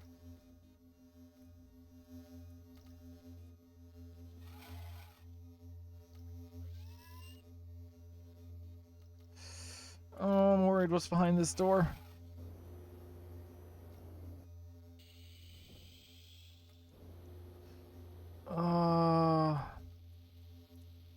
Yeah.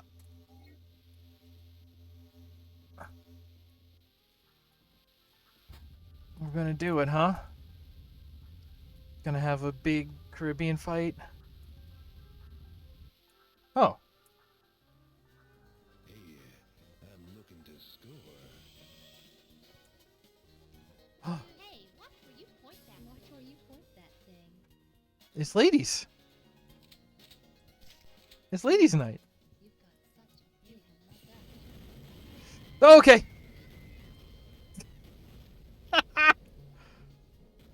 That's a good juke, actually.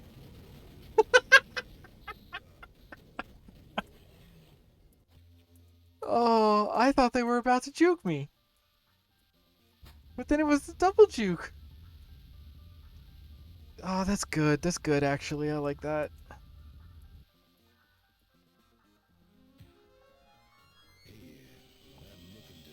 I like the giant floating alien beach ball, though. That's a good reveal. I'm going to go over here. And this is going to happen. And we just need to sort of start dumping. And get them.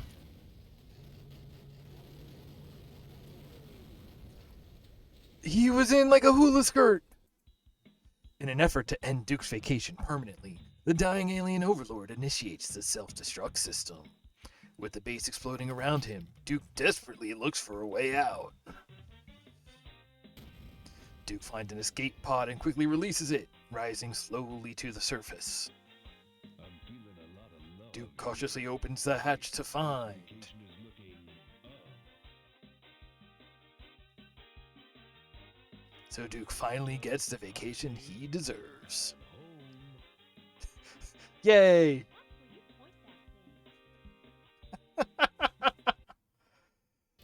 Oh, there you go. Duke got the babes in the end. Time to crash this party. And that's it. That's the end of Duke's vacation. God, it was Comic Sans, huh? Alright. That was silly.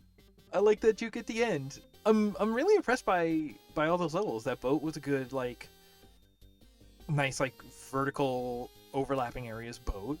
The jungle adventure was good jungle adventures, and then that was I actually like the sort of like code breaking puzzle aspects of the alien base at the very end, plus a very good juke on the boss fight, and the boss was in a grass skirt. That was good. Hey, this is a really good expansion. It's a bummer you can't buy this anymore. I mean, it's not a lot. It's just like a nice little snack, but it's good. I like it. I like it a lot. All right, so that's all of it. I don't got much else to say in about all this. Plus, I am ready for dinner now, so I got to go make a couple of pizzas. But yeah, I guess just in terms of house cleaning, not this weekend. next weekend is when we're doing our 8-hour charity stream on Saturday. Tune in any point on Saturday, and we are going to be raising money for what do you call it? We're going to be raising money for the transgender law center, because there's a lot going on right now, and transgender people definitely need as much support, especially in legal senses. Right now, there are a lot of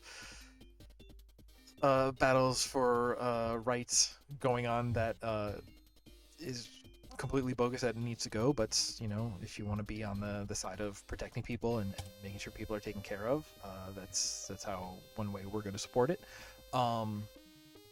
And that's going to be May 28th, pretty much all day, middle of the day. Was it 11 a.m. to 7 p.m.? We're going to be playing games. It's going to be me and my mom. Should be a good time.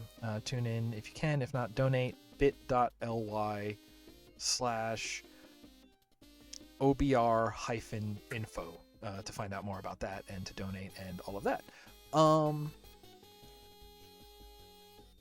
Yeah, I'm hungry. I can't think of anything else. Hey, everybody. That was really fun. I enjoyed it. I hope you had fun hanging out too. Thank you for hanging out. And until next time, get vaccinated. I'm trying to get everybody vaccinated. Until you can get vaccinated, stay home as much as you can. Avoiding exposure and contact is the best way to prevent spread. If you do have to go out, wear your mask. That also prevents spread. Your mask protects others, and their mask protects you. Wash your hands. It's the basis of good hygiene. Lift the voices of the unfairly oppressed. Learn to read power dynamics. That way you know who is oppressed and who is just claiming to be oppressed. Remember that neutrality doesn't exist. It always just allows the oppressor to do what they will, and therefore sides with the oppressor. And the rule that underwrites the rest of these rules is take care of one another. I'll see you next time.